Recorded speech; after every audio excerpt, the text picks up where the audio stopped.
Chapter 853. Roar. In an instant, the 5,000 orcs let out an earth-shattering roar. Following that, countless frost wolf knights charged out from the rank. There were more than 800 of them. Rumble, rumble, rumble, the 800 orc wolf knights galloping across the plains were more imposing than an army of thousands. Even the undead far away in the valley could feel the violent tremors coming from the ground. Ron only used 5,000 undead, and Osama was even more ruthless. He only used 800 wolf knights. He didn't think much of the undead in front of him at all. At this time, the undead also began to make their preparations. They chanted softly, and a mysterious and eerie aura reverberated in the valley. Not long after, thousands of undead crawled out from the ground. Skeletons, ghouls, black knights, skeleton mages, terror knights, abyssal skeletal dragons, and other undead stood on the ground, roaring and wailing. Kill! Shea rode on the back of the nightmare beast and pointed her long sword forward.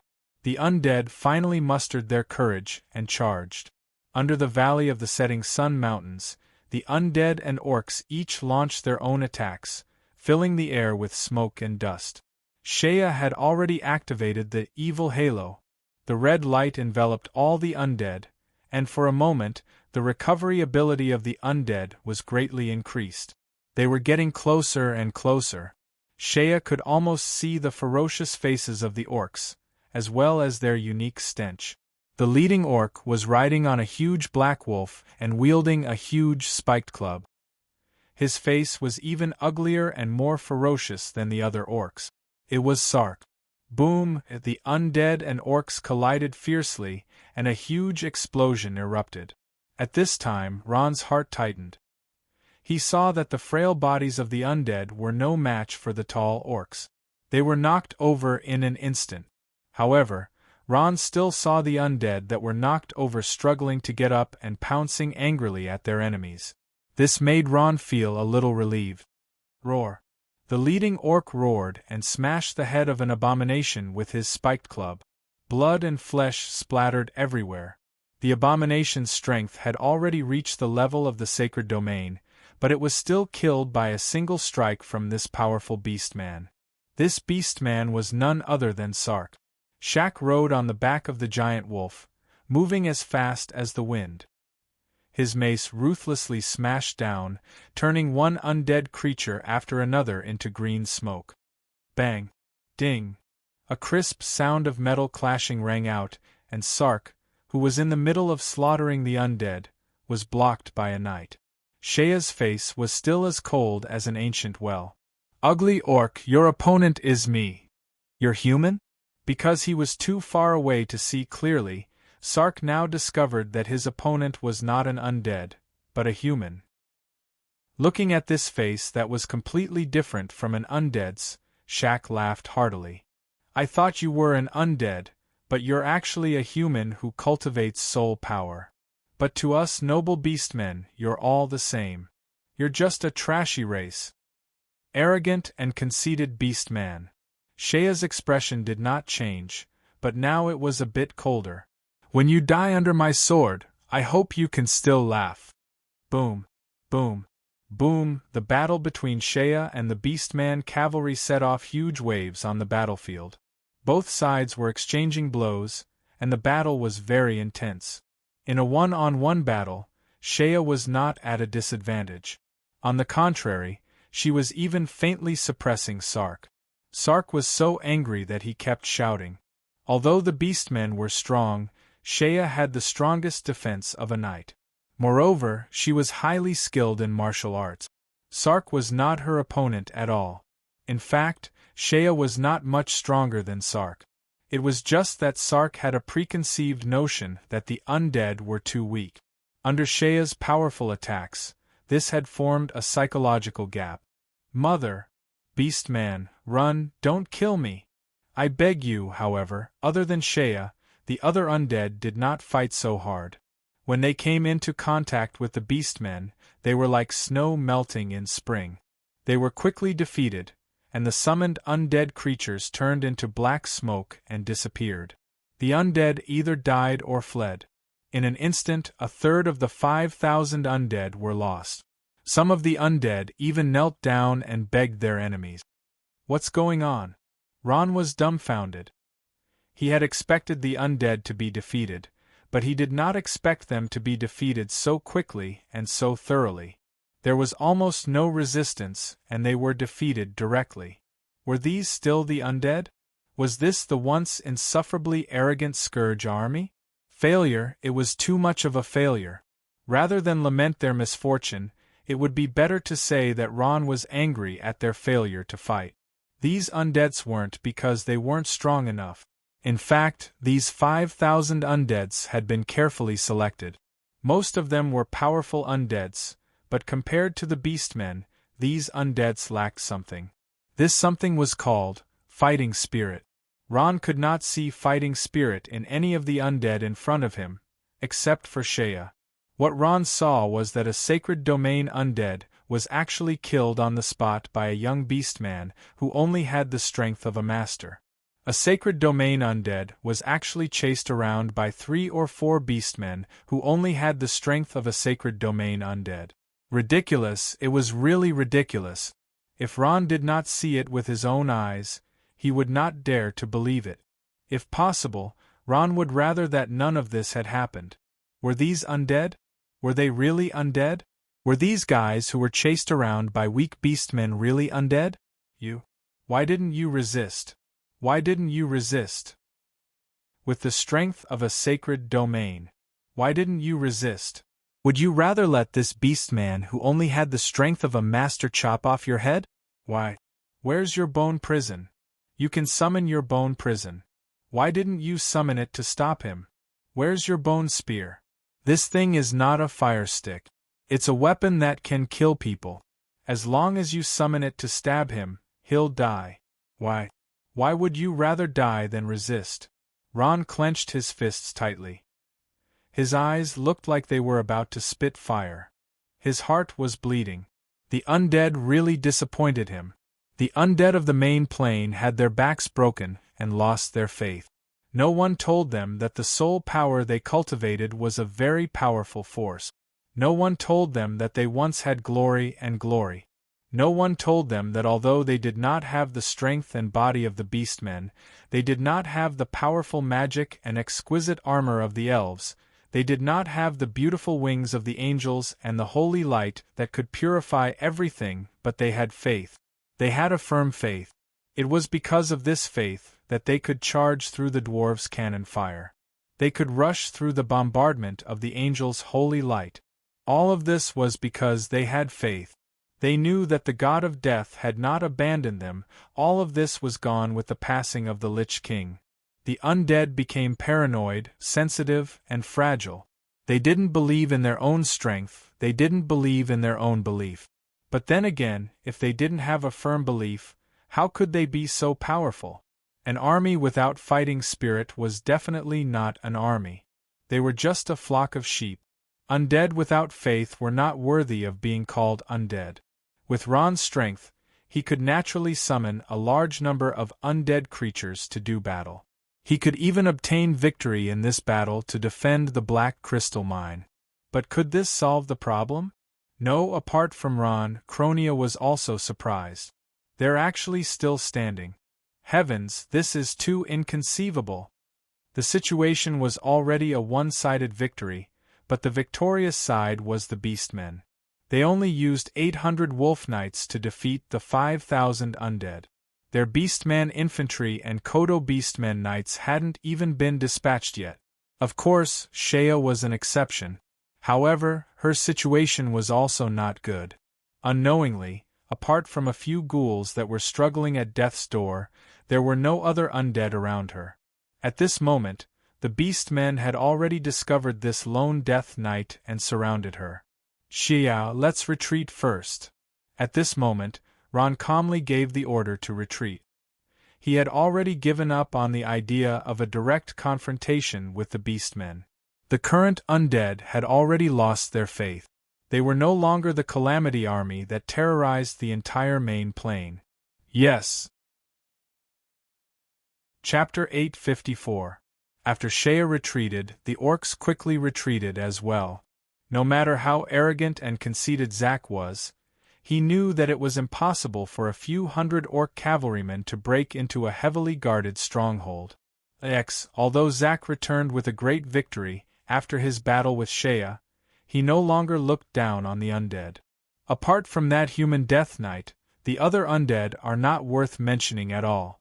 After retreating from the battlefield, Zack honestly reported to Osama. Human? Osama frowned. Why would a human appear here? I don't know. Zack shrugged. Maybe it's a human from a subplane who has cultivated the power of the undead. Every day, countless powerhouses from subplanes came to the main plane.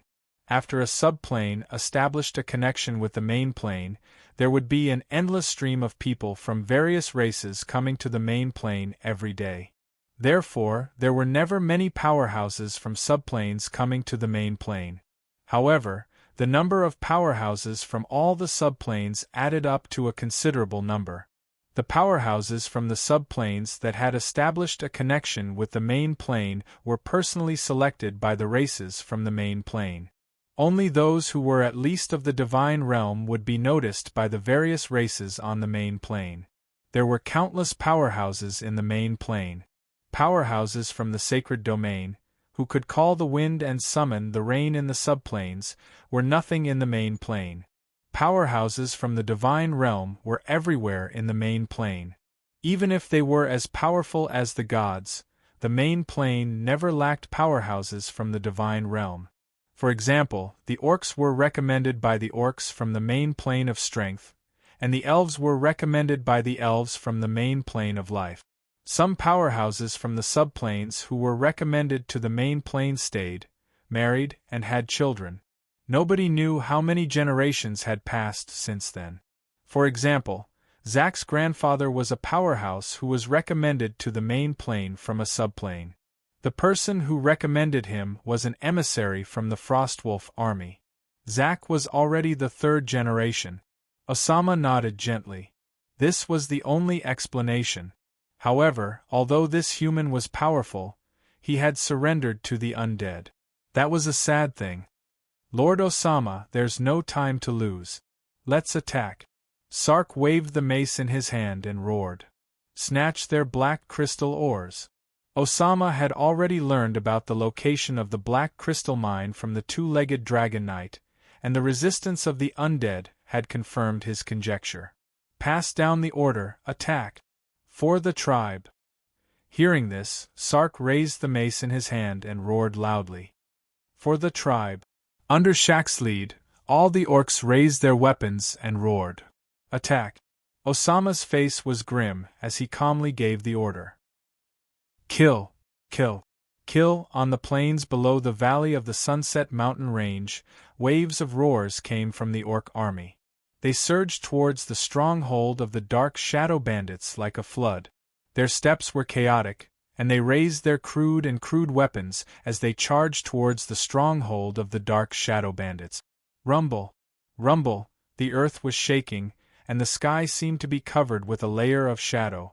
A murderous aura was approaching from afar, filling the small stronghold. The hearts of all the undead trembled, and despair appeared on their pale faces. Are you all right? Within the stronghold, Shea had returned safely. Ron, Cronia, and the others were already waiting for her. Shea's expression was a little ugly. The loss of the first battle was a heavy blow to the morale of the undead. I'm fine. Shea shook her head. She turned to look at Cronia and moved her mouth. She wanted to say something, but no words came out. This was not a reflection of strength, but of fighting spirit. Leading a group of undead without any fighting spirit was a very depressing thing. Cronia did not feel anything. She only felt that this battle was too normal, and it would be abnormal if they won. It was not just the orcs. The undead had an innate fear of any race. The orcs have begun their attack. Cronia was currently nervous. She turned to Ron and said, Lord Lich King, with our current strength, we can't defend the stronghold. Why don't we retreat? Retreat? Ron frowned. He shook his head and ignored Cronia. He heavily tapped the Calamity God's staff on the ground and said, "Let's go, Shea. Let's teach these arrogant orcs a lesson." "Yes." Shea looked at Cronia with disdain before turning to leave. "Lord Lich King." Cronia wanted to call out to Ron, but the words stopped at the tip of her tongue. She saw the deep disappointment in Ron's eyes as he looked at her. Looking at Ron's slightly bent back and firm and powerful footsteps as he left, Cronia's expression was complicated. She didn't say anything. "Forget it, let's not care about them." At this moment, undead divine Magus Hained of the Umbra Bandits came up and said fiercely, "Why should we care about those reckless fellows? If they want to throw away their lives, do we have to follow them? If we lead our people and retreat, they won't dare to do anything." Cronia stood there like a wooden statue and did not speak for a long time. "So what if he's really the successor of the Lich King? We've already done our best. No one can blame us." Hained became anxious when he saw Cronia's indifference. He raised his voice. He didn't want his beloved woman to die an unnatural death. No matter what, the Calamity God's staff is real. His strength is also real. At this moment, Cronia shook her head. She no longer paid attention to Hained and turned to chase after him. "That bastard!" Hained fiercely stomped his feet and chased after him. It was unknown whether he was cursing Ron or Cronia. "Kill! Kill! Kill!" The orcs killed their way into the Umbra Bandits' stronghold like a whirlwind.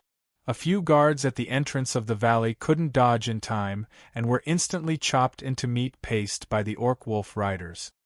"Run! The orcs are here! Don't kill me!" The orc army was led by the wolf riders and quickly advanced. The orc infantry followed closely behind. At this moment, the stronghold's sturdy gate was smashed open by a giant beast. This giant beast was like a rhinoceros. It had a few huge horns on its nose and forehead and a long tail behind it. Its body was even bigger than 2 elephants. On its back was an orc knight. The orc knight's hands were like wheels as he beat a huge war drum, making rhythmic dong-dong sound. "Kodo Beast! The Kodo Beast Knight is here!" The undead cried out in fright. Facing this terrifying giant beast, they felt as if their breathing was about to stop. Kodo beasts were the exclusive mounts of the orcs. They were tamed from exotic beasts and had all the abilities of exotic beasts. They had a huge body and sturdy armor. They also had the terrifying ability to devour enemy soldiers. The huge war drum beat by the orcs on the back of the Kodo beast was a kind of halo power. Not only could it boost morale, but it could also increase the orcs' attack and defense by 10%. It was a very powerful unit on the battlefield. Under the beating of the Kodo beast's war drum, all the orcs were as excited as if they had been injected with chicken blood. Their morale rose to the highest point in an instant. At this moment, the orcs had already attacked the stronghold. The top of the Ghost Tower and Frost Tower in the stronghold lit up and released rays of light like spiderwebs to attack the enemy.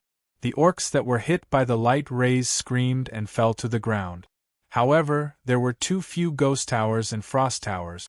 The dozen or so towers couldn't stop the surging orcs at all. At this time, the orcs also began to attack the undead's towers. Under the orcs' attacks, the towers collapsed one after another, turning into clouds of black mist and disappearing. Attack! Attack! Attack! The orc army was like a raging inferno. There was no doubt about their strength. The Kodo beasts were extremely powerful. They were like indestructible tanks, and a single charge was enough to turn a defensive tower into ashes. Not good. "The towers are falling. Protect the towers." When the undead saw this, they ran out of the towers in panic and took up their weapons to fight the orcs. Tut! Tut! Tut! At this time, the troll hunters among the orcs showed their might. These powerful trolls were part of the orc tribe. They held huge spears in their hands and threw them forward one by one. The trolls' powerful strength combined with the steel spear's attack power caused the orcs to die one after another. The remaining undead didn't bravely attack. Instead, they turned around and ran. Then, the orcs caught up and attacked them from behind. Vexed, this battle was simply too vexed. Seeing this scene, Ron couldn't bear to watch anymore. He couldn't help but shake his head and sigh. How could these undead fight against the orc army that was armed to the teeth? They had lost their faith and no longer had the will to fight. Defeat was only a matter of time. However, Ron knew that the black crystal mine had to be protected. If they lost this black crystal mine, they would lose everything. Faith. I have to let them regain their faith. Ron took a deep breath and gritted his teeth. He seemed to have made up his mind. Cher raised his eyebrows and the corners of his mouth rose, revealing a slight smile. Kill. Kill them all. Don't leave a single one alive. Break that ice tower, brothers. Go. Osama roared.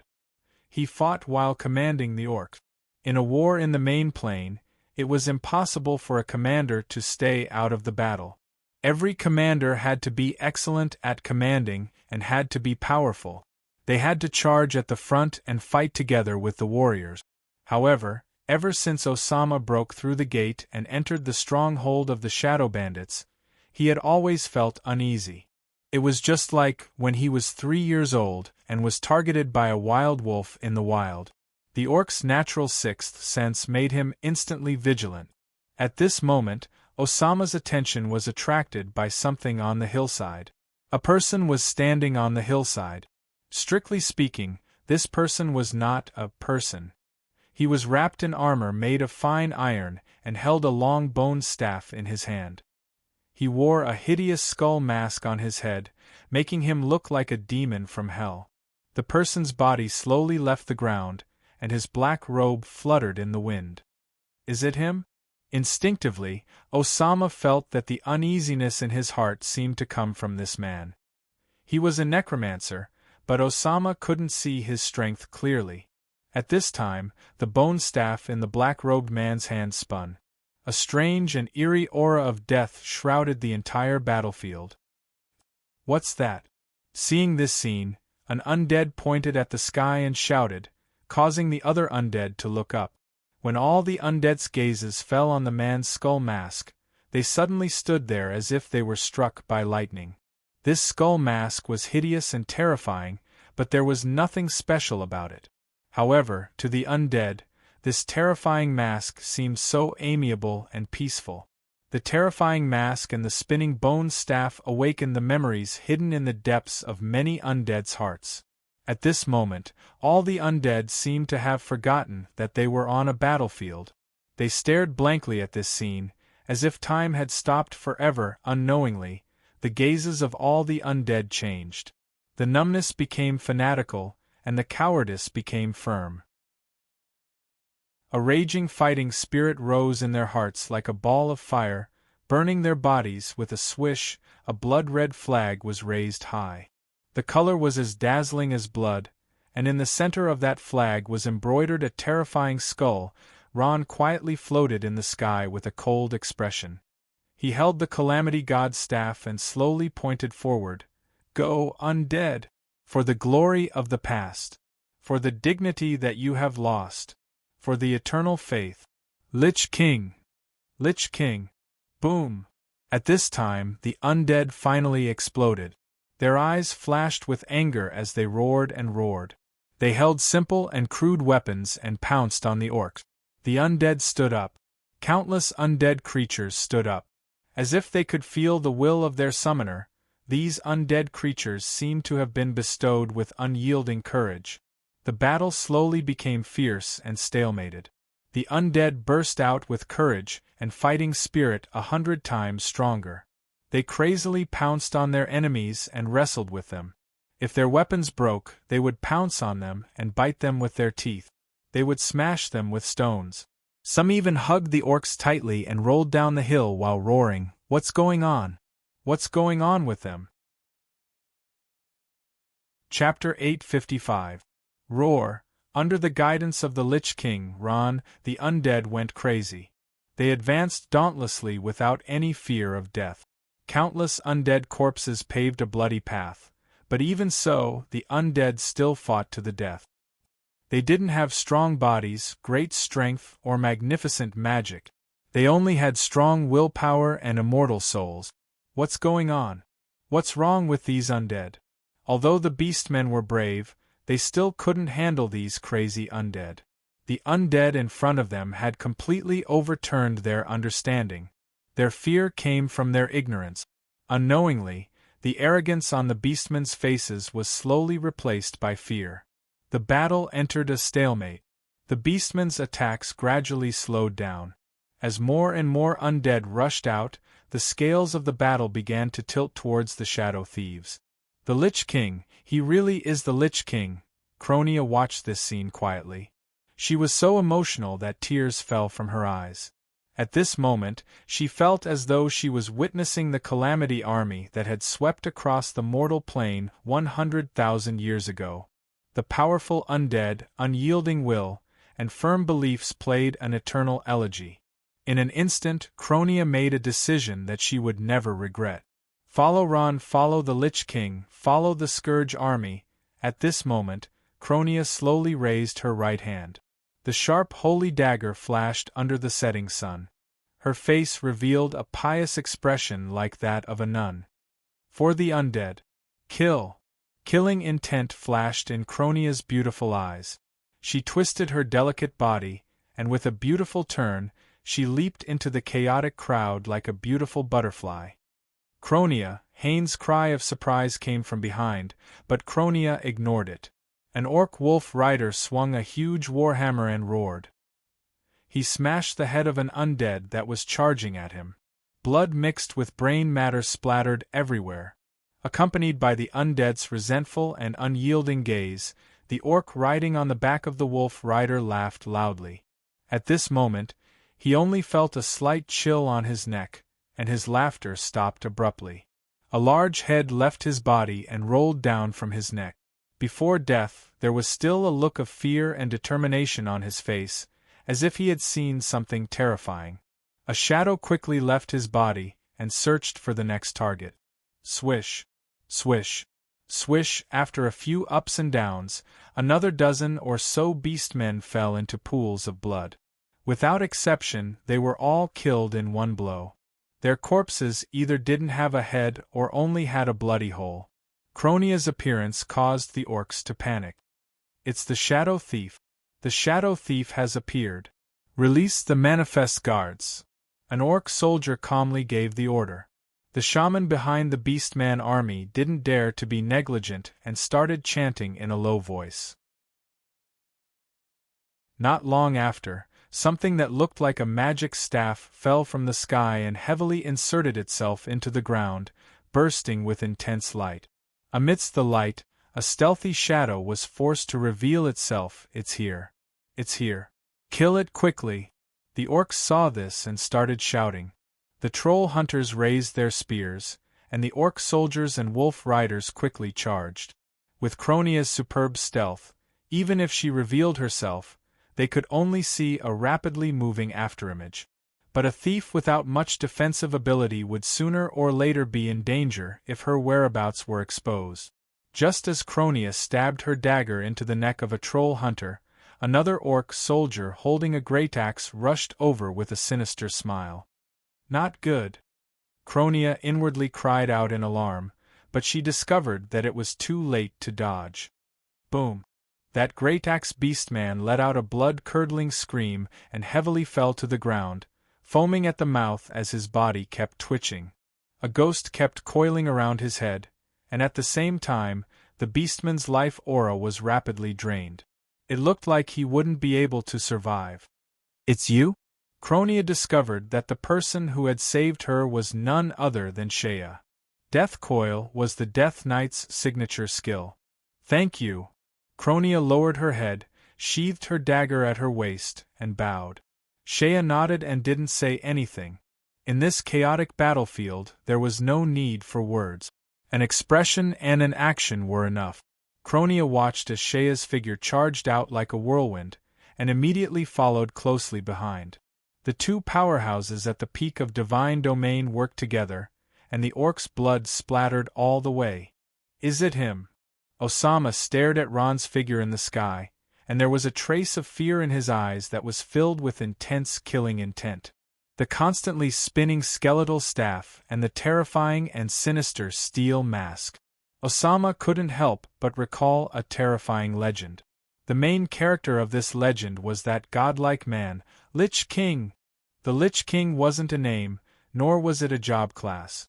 It was a title, a hero's title, just like the dwarves, King of the Hills.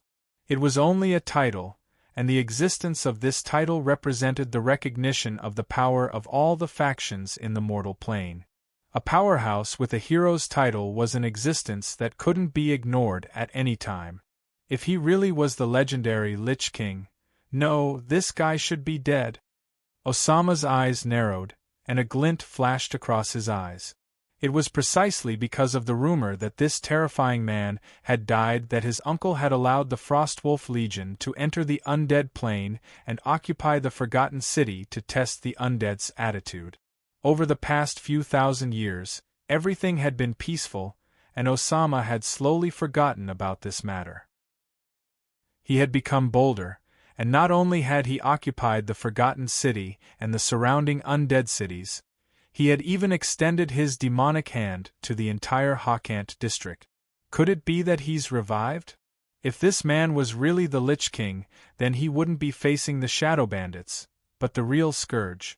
If that was the case, then the 5,000 orcs would have no chance of winning at all. The revival of the Lich King was a major event that shook the entire mortal plane. Just him alone was enough to change the power structure of the mortal plane. Even the strongest legion of holy angels in the mortal plane couldn't ignore him. Osama stared at the blood-red skull flag that represented the scourge, and his mind raced. He had to report this to his uncle immediately. This matter was too important. Osama's uncle, Long, was also a hero, and his title was Berserk Ripper. Lord Osama, Sark roared as he rushed forward, wiping the blood off his face. We can't hold on any longer. These undead have all gone mad. Sark had long since put away his previous arrogance and disdain. As the orcs fell one by one, Sark's heart was now filled with fear. I already know. Osama's face was dark. Don't let our brothers in the tribe make unnecessary sacrifices. We'll retreat immediately. Yes. Against the tide of undead, 5,000 orcs were indeed not enough. Moreover, the undead could summon undead creatures, and their numbers would soon reach a terrifying level. Coupled with their steel-like fighting spirit, the orcs couldn't hold on any longer. Sark and Osama both remembered this point. The undead now were no longer the undead of the past. The orcs had been defeated. After the 5,000 orcs and the crazy undead, only 1,000 orcs were left. Osama was helpless against the terrifying number of undead, and now he had to retreat. Ron looked at the undead that were fighting like crazy and felt a little comforted. After his encouragement and support, they were finally starting to look like something, although they still couldn't compare to the scourge from 100,000 years ago. The undead's courage and sacrifice weren't without reward. The orcs' defeat was almost certain. Although the orcs were very strong, they were simply too few in number. The orcs were now firmly held back by the undead of the Shadow Thieves. Countless undead creatures crawled up from the ground and madly pounced on the orcs. At this time, Ron's gaze fell on Osama. He had been paying attention to this orc commander, and saw that he quickly gathered a group of orcs and slowly retreated out of the stronghold. Chapter 856. Shea, keep an eye on that orc. Don't let them escape. Ron calmly ordered Shea. X, yes. Shea did not waste any more words. She rode her nightmare beast past a few orcs and quickly pounced forward. Death Knight. At this moment, Osama's gaze froze. He realized that he had been targeted by the human Death Knight. There was also a phantom following behind him. You want to leave just like that? Shea's expression was still as tranquil as an ancient well. He lowered his one-handed sword and looked at Osama coldly. Greedy orcs, you will pay the price for your foolish actions. At this moment, Cronia also appeared and spoke to Osama angrily. All these years, the undead had been bullied by the orcs too much. The undead were already filled with hatred for the orcs. The orcs around Osama immediately gathered around him and surrounded him. Cronia. Long time no see. Osama did not know Shea, but he recognized Cronia, an old rival who was active in the Sunset Mountains. He smiled slightly. Indeed, long time no see. Cronia snorted and waved the dagger in her hand. Osama, I want to take your life every second. Cronia, you have already proven your strength. There is no need to kill us. Don't forget, 100,000 years ago, you undead were just like us orcs. We were all part of the evil alliance and worked together to fight against the alliance of justice. There are still some things that can be discussed. Osama paused. He looked at Cronia and smiled, then said seriously, How about we leave the Sunset Mountains? Who said that the orcs were stupid and only knew how to use brute force? If they won, they would occupy the Black Crystal Mine. If they lost, they would leave the Sunset Mountains. Osama had it all planned out. Bah, shameless! Cronia was furious when she heard that. She scolded, Despicable and shameless orcs, you have already betrayed us. Evil alliance? Do you still remember that we were once allies? Haha, if you leave the Forgotten City, Hawkant, and the Undead's territory, we'll acknowledge you as our ally. Cronia wasn't a fool. The Sunset Mountains were the territory of the Shadow Bandits, and they would often clash with the Beastmen.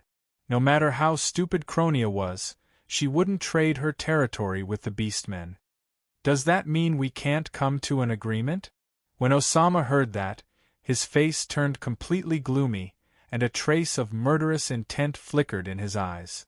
Do you think your dark shadow bandits can stop us? That's right. We won't be able to take down this stronghold today, but what about tomorrow? Tomorrow, a powerful Beastman army will appear here and trample everything, Osama said coldly. It was a blatant threat. Osama was relying on the orc strength in Hokant, as well as the constant support from the Frostwolf Legion in the main plain. When Cronia heard that, her face instantly turned pale. She bit her lips tightly, and her body trembled involuntarily. She couldn't speak for a long time. This was what she was most worried about. The Shadow Bandits were too weak, compared to the main army of the Beastmen in the main plain. The Frostwolf Legion could crush the Shadow Bandits like they were ants with just a finger. Seeing that the threat was effective, Osama laughed coldly, and a trace of contempt flashed in his ugly eyes. At this moment, Shea laughed coldly. Beastmen. I don't know if the Beastman army will appear tomorrow, but now you're fated not to leave this place. When Osama heard that, he laughed out loud and said arrogantly, Who do you think you are? The Legion of Holy Angels from the main plane of order? Or the Burning Legion from hell? None of you, you're just a bunch of weak undead. The undead have always been the dirtiest and weakest existences in the main plane. Although we can't take down this stronghold, if we want to leave, I don't think you can stop us. Everyone, listen to my orders. Break out! Osama roared after saying that. He slapped the wolf's head with his longsword and was about to break out. He faintly felt that a powerful and dangerous aura was quietly approaching. Roar! Roar! Roar! The battle roars of the remaining 1,000 or so orcs still caused the earth to tremble. Under Osama's guidance, all the orcs began to break out in the direction of Forgotten City. Stop them! Cronia shouted in a delicate voice. Kill them! Don't leave a single one alive. Shea's eyes were full of fighting spirit. She activated the evil halo again, enveloping all the undead within it. She took the lead and charged out. Boom! At this moment, a white bone spear suddenly appeared in the sky. It pierced through the clouds and landed heavily in the middle of the orcs, causing an earth-shattering sound. Then, a strange and cold aura of death spread out and filled the entire space. Help, my leg is corroded. Witch doctor, where's the witch doctor? I need treatment. After the explosion, the place where the white spear had struck was a mess. The orcs were crying for their parent. The powerful corrosive power could even penetrate through their tough armor. Some of them even turned into pools of blood on the spot. With just one attack, more than half of the 1,000 orcs were killed. Only a few old, weak, sick, and disabled orcs were left standing. Among them was Sark. His thick armor had long been corroded beyond recognition, and his body was riddled with wounds. His mount, that huge frostwolf, had been killed on the spot. What a terrifying power! Osama's face was extremely pale. This power was not unfamiliar to him at all. It was divine power, a power so powerful that it could overwhelm everything. Where did this divine power come from? The answer was obvious. From the slowly dissipating black fog, an undead mage wearing a black robe, white armor, and a terrifying mask walked out. He held a long bone staff in his hand, on which large and small skulls were constantly spinning. Lich King, this terrifying man, who was like a god, stood in front of Osama. The pressure he gave him was so great that it was unimaginable. He had already surpassed all the ordinary powerhouses in the world, and was above all creatures. He was a god, a high and mighty god. When his eyes met the eyes of the masked Lich King, Osama felt as if his entire body had fallen into an ice cellar. His strong body could not help but tremble. The giant wolf he was riding on growled with its tail between its legs, but its huge body kept retreating. Even creatures with low intelligence could feel the terrifying power of the other party. Kronia and Shea looked at each other and were delighted. Ron had finally made a move. "You still want to leave?" Ron asked coldly. This was Ron's first time fighting in the mortal plane. His opponents were the beastmen who had oppressed the undead for many years. Ron didn't have the slightest bit of pity for these beastmen who were also part of the evil faction. These ugly and boorish beastmen all had the blood and tears of the undead on their hands. Osama knew that he was done for. No one could withstand a god's attack unless there was another god, such as his uncle Long. He had to face this terrible situation and the wrath of this powerful god.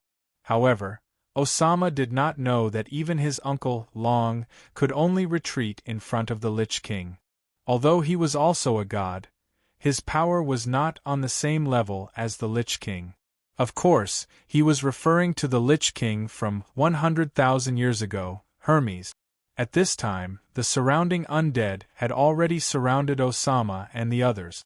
They all looked unfriendly, and their eyes flashed with hatred.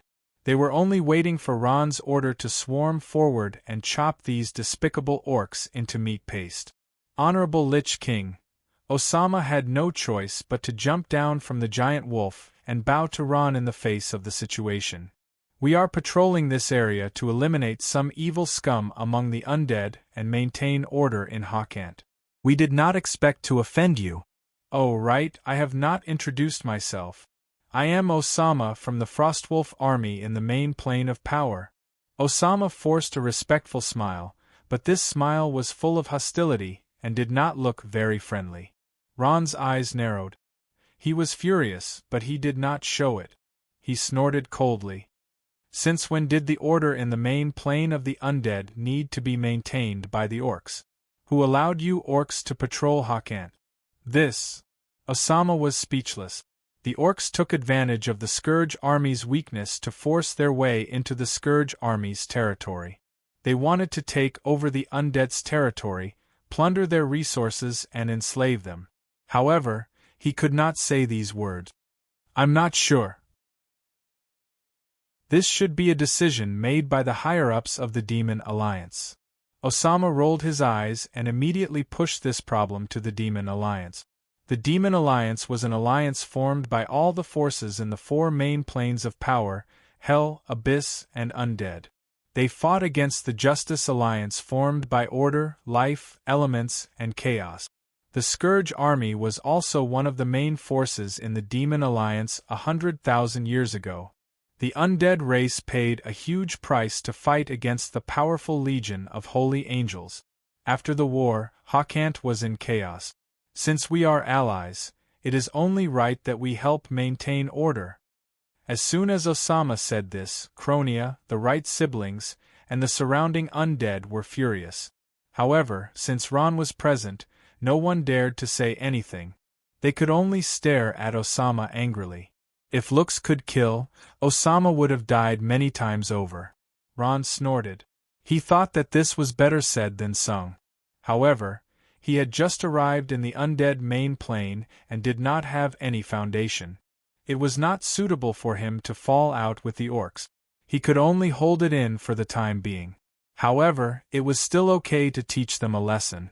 In this world, strength was the only thing that mattered. If that's the case, let's forget about the past. However, from today onwards, you orcs must withdraw from the main plane of the undead. I don't want to see an orc in the land of the undead. Ron proposed a condition after careful consideration. Your Excellency, Lich King, I can't make this decision. When Osama heard this, he was instantly stunned. Although he was actually the supreme ruler of Hakant in the main plane of the undead, and had the most powerful force in this area, he had the even more powerful Frostwolf army behind him, and his uncle was the leader of the Frostwolf clan, Lung.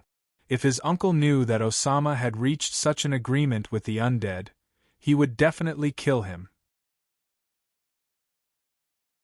Chapter 857. You're saying you can't make the decision? Ron's eyes flashed with killing intent. Then what's the point of keeping you alive?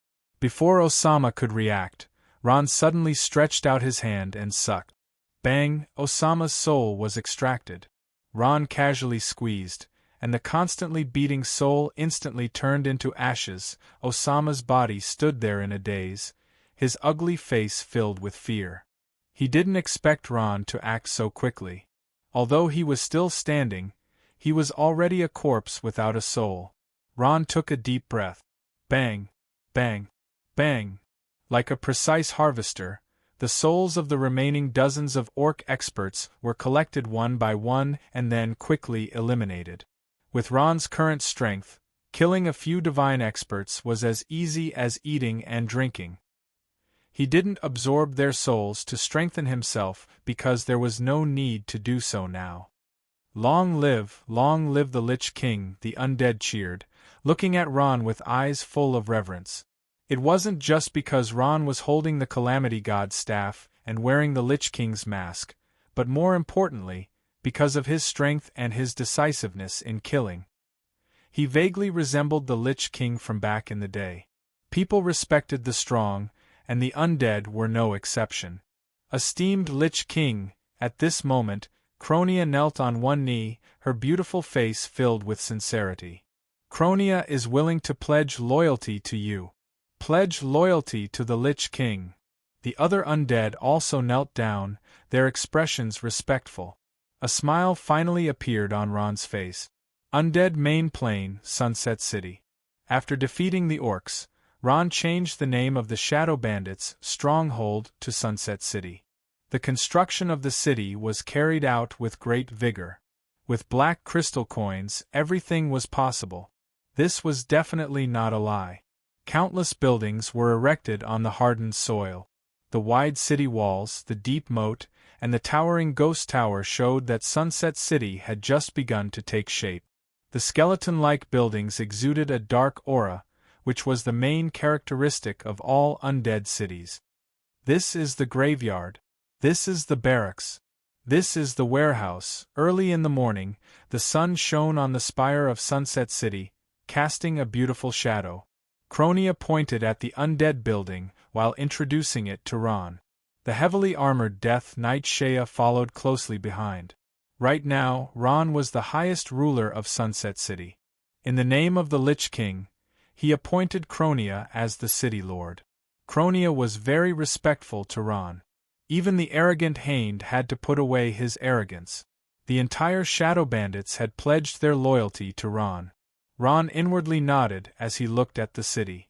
He thought to himself, the undead city's construction speed is really fast. A few days ago, this was still a rundown stronghold, but in just a few days, it had turned into an undead city. The undead didn't seem to need much construction. They only needed to draw a huge magic array on the hardened soil. Then, an undead in black robes would chant an incantation on the side. A few days later, an undead building with a strange aura would be summoned. Ron knew that those undead in black robes were the lowest-ranked acolytes among the undead. Of course, the prerequisite was that they needed a large amount of black crystal coins. These black crystal coins seemed to have some kind of mysterious power. When used on these acolytes, they would produce these strange effects. At this moment, Ron, Cronia, and Shea strolled into the ghost mines. This was the place where black crystal coins were mined. Several dozen acolytes were busily working. The one in charge of the black crystal mine was none other than the sister of Deathnell Mayor White, Vitra. When she saw Ron and the others, she greeted them with a smile. This was the first time Ron had walked into the interior of the ghost mines, the so-called black crystal mine. All he saw was an enormous pit with a diameter of over 200 meters. The pit was so deep that he couldn't see the bottom. A large amount of black gaseous substance was constantly spewing out from the mouth of the pit. Ron knew that it was origin energy. This origin energy came from the unfathomable depths of the earth. Every once in a while, it would erupt in the main plane. A place where black crystal ores could be found was a symbol of the main plane. Black crystal ores definitely didn't exist in secondary planes. This was also why black crystal coins were so precious in secondary planes. This origin energy is attracted to the magic array at the top of the ghost mines. Then, through condensation and solidification, it becomes the commonly used black crystal coins. Cronia introduced everything about Sunset City to Ron. After occupying the black crystal mine, she had always wanted to build a city like this. However, due to the existence of the orcs, she had been holding back. But now that Ron had arrived, she could finally build her city with peace of mind. However, in Cronia's opinion, although Ron was powerful, he was a complete layman when it came to the main plane. Considering that he came from the secondary plane, the continent of Noah, Cronia had no choice but to explain in detail. However, Ron could be considered smart. Cronia only needed to explain it once before he firmly remembered it. At this time, he saw a tall undead loading the condensed black crystal coins onto a wheelbarrow and sending it to the warehouse. He couldn't help but nod and ask Cronia, "I wonder how many black crystal coins can be mined every day?" The amount mined every day isn't fixed. It depends on the extent of the black crystal mine's eruption. Generally speaking, the amount of black crystal coins mined every day from a black crystal mine like this is between 800 to 1,300, Cronia said unceasingly. At this time, an undead quickly walked over and whispered a few words in Cronia's ear. Cronia's face lit up with joy. Cronia turned her head and happily said to Ron, "Lord Lich King, your darkness altar has been completed. Do you want to take a look?" "My darkness altar?" Ron and Shea glanced at each other and asked curiously, "What is this?" With a trace of suspicion, Ron followed Cronia to a strangely shaped building. This building was about 20 meters tall and occupied an area of 300 square meters. Its entire body seemed to be made of white bones. Judging from its shape, it looked like a tomb with a large skull in the middle. "This darkness altar? Why does it say it's mine? What use does it have?" Ron asked curiously. "That's right, Lord Lich King.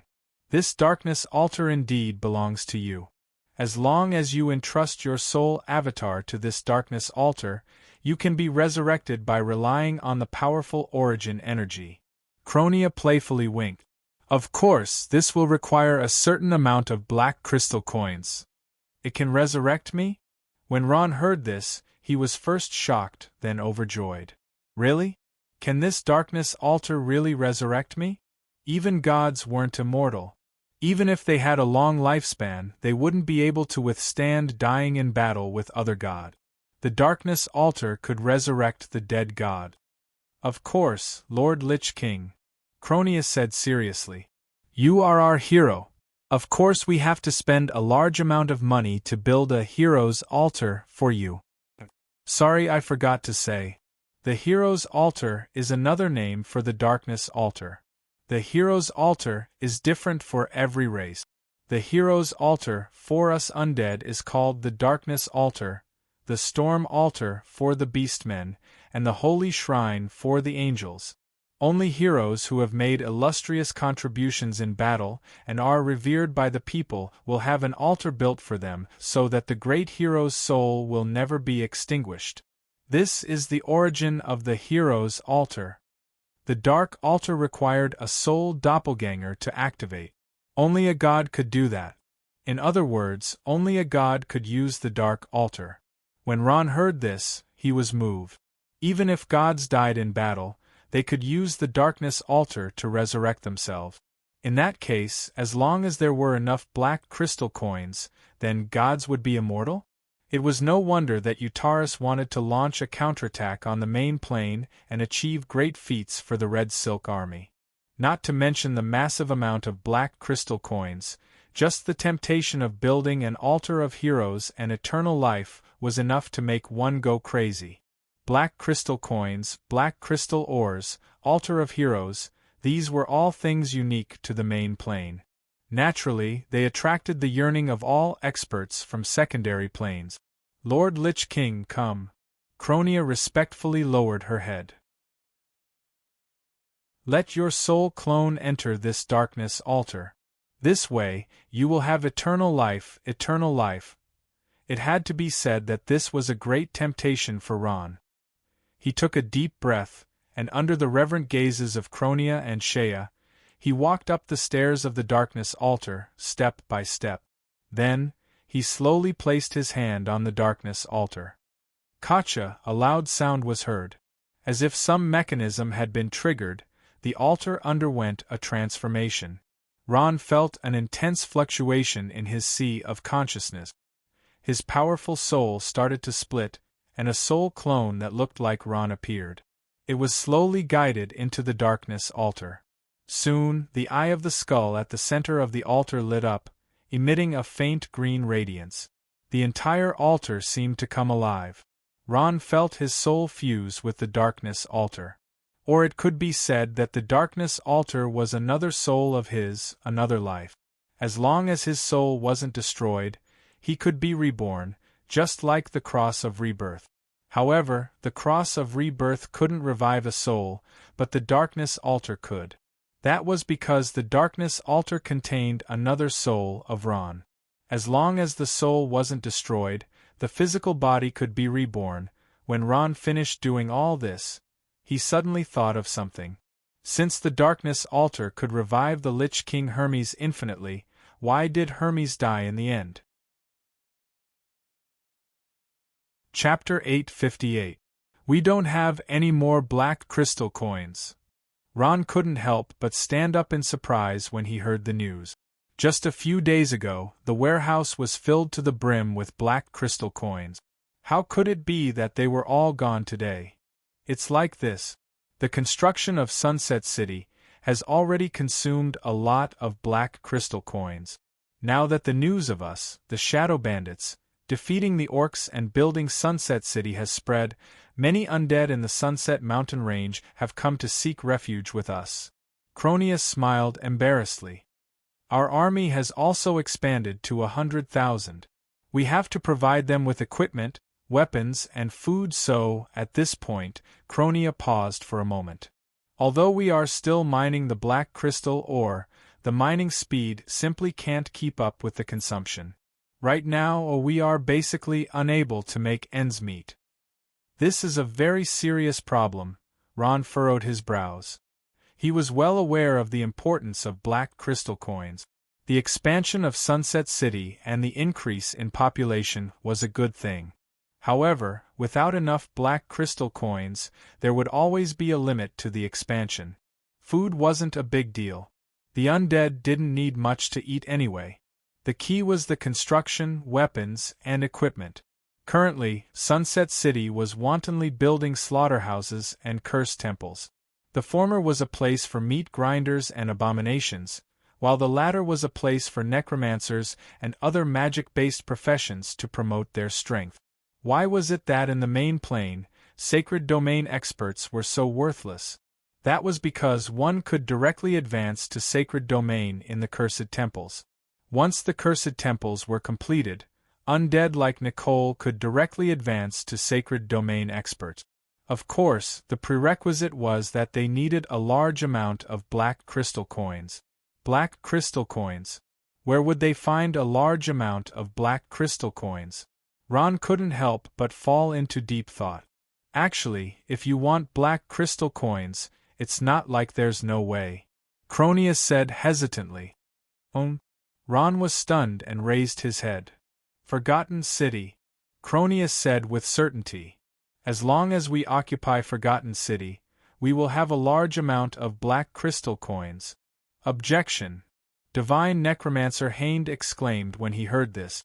Lord Lich King, the main army of orcs is stationed in Forgotten City. Although Osama is dead, he was only a small character in the Frost Wolf army. The death of 5,000 orcs is not even worth mentioning. I believe that with our strength, we can't defeat them. Humph, coward. Shaya coldly snorted and glanced at White. The war hasn't started yet. Who knows if we will lose? Don't forget, we have an army of 100,000 undead in Sunset City. They aren't just undead with a stick. They are an elite army equipped with all kinds of weapons and armor. I believe that we can defeat the orcs. Haend's face turned red as he said, Sir Shaya, I admit that you are very powerful, but don't forget that not every undead can fight one-on-one with the orcs like you. In the stronghold defense battle, we undead suffer far more casualties than the orcs. That's because they are all cowards like you, Shaya said disdainfully. They don't have faith, they don't dare to risk their lives, they are timid, and they are scared out of their wits when they see orcs. Of course. Even if Haend had a good upbringing, he couldn't hold himself back. Shaya was Ron's closest person, so he always tolerated her. However, as a powerful divine necromancer, he still had a bit of a temper. Shaya, do you know what you are doing? You are insulting a noble necromancer. Haend said fiercely. You better apologize to me quickly, or else. Otherwise what? Shaya sneered, giving tit for tat. I want to duel with you. Haend was so angry at Shaya that his face turned red. No problem. Shaya agreed. She flipped her snow-white hair. Don't make me wait too long. How about right now? That's enough. Before Haend could say anything, he was interrupted by a voice. Although the voice wasn't loud, the person who spoke had a status that could not be ignored. I know that both of you are strong, but if you want to compete, now is not the time. Ron looked at the two of them and frowned unhappily. Shaya and Haend's faces were tense, but they didn't dare to make a sound. At this moment, Ron turned to Cronia. Cronia, with the current strength of Sunset City, do you think we have a chance of winning if we attack Forgotten City? No, Cronia said straightforwardly. She was the one who suggested this, but when the word no came out of her mouth, it still made everyone's eyes pop out. However, Ron knew that Cronia was speaking the truth. Even if Ron had boosted the morale of the undead, the death ratio of the orcs to the undead was around 3:1. 3 undead could kill 1 orc, and this was already the best result. Perhaps Sir Lich King will have a better effect if you personally take action, but we are facing a powerful army. I don't know the exact number of orcs stationed in Forgotten City, and I have no way of investigating, but it's definitely not less than 100,000. Cronia continued. Even if we defeat Forgotten City's orc army, they will have an endless stream of orcs rushing over from the main plane. Moreover, they also have god-level heroes, such as the commander of the Frostwolf army, Long. We have no chance of winning. Cronia's words caused everyone to fall silent. It had to be said that this was a sad truth. However, the huge black crystal mine in Forgotten City was very important to Ron. Only by controlling it could the undead develop and grow stronger.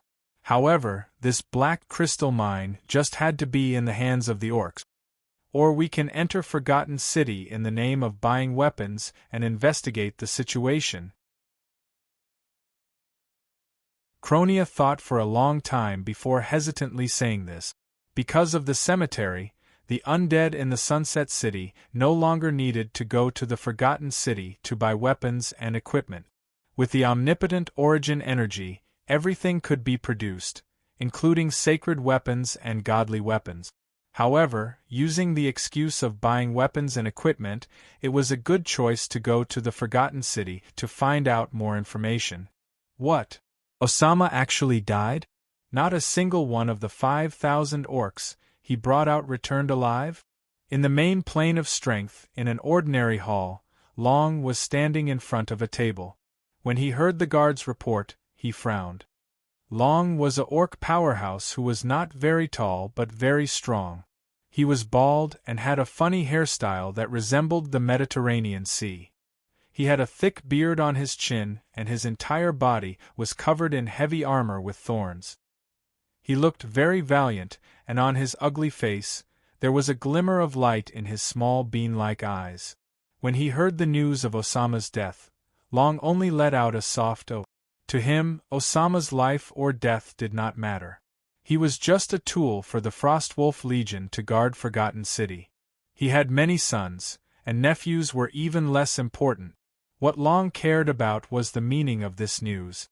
Osama was dead. Who killed him? Hokant did not have the power to resist the orcs, so who killed him? What was the purpose of killing him? Could it be the undead? A strange thought suddenly appeared in Long's mind. However, this thought gave him a fright, and he immediately shook his head. It was impossible for the undead to be a match for the powerful orcs. If it was not the undead that had gone mad, then it was the world that had gone mad. But if it was not the undead, who could it be?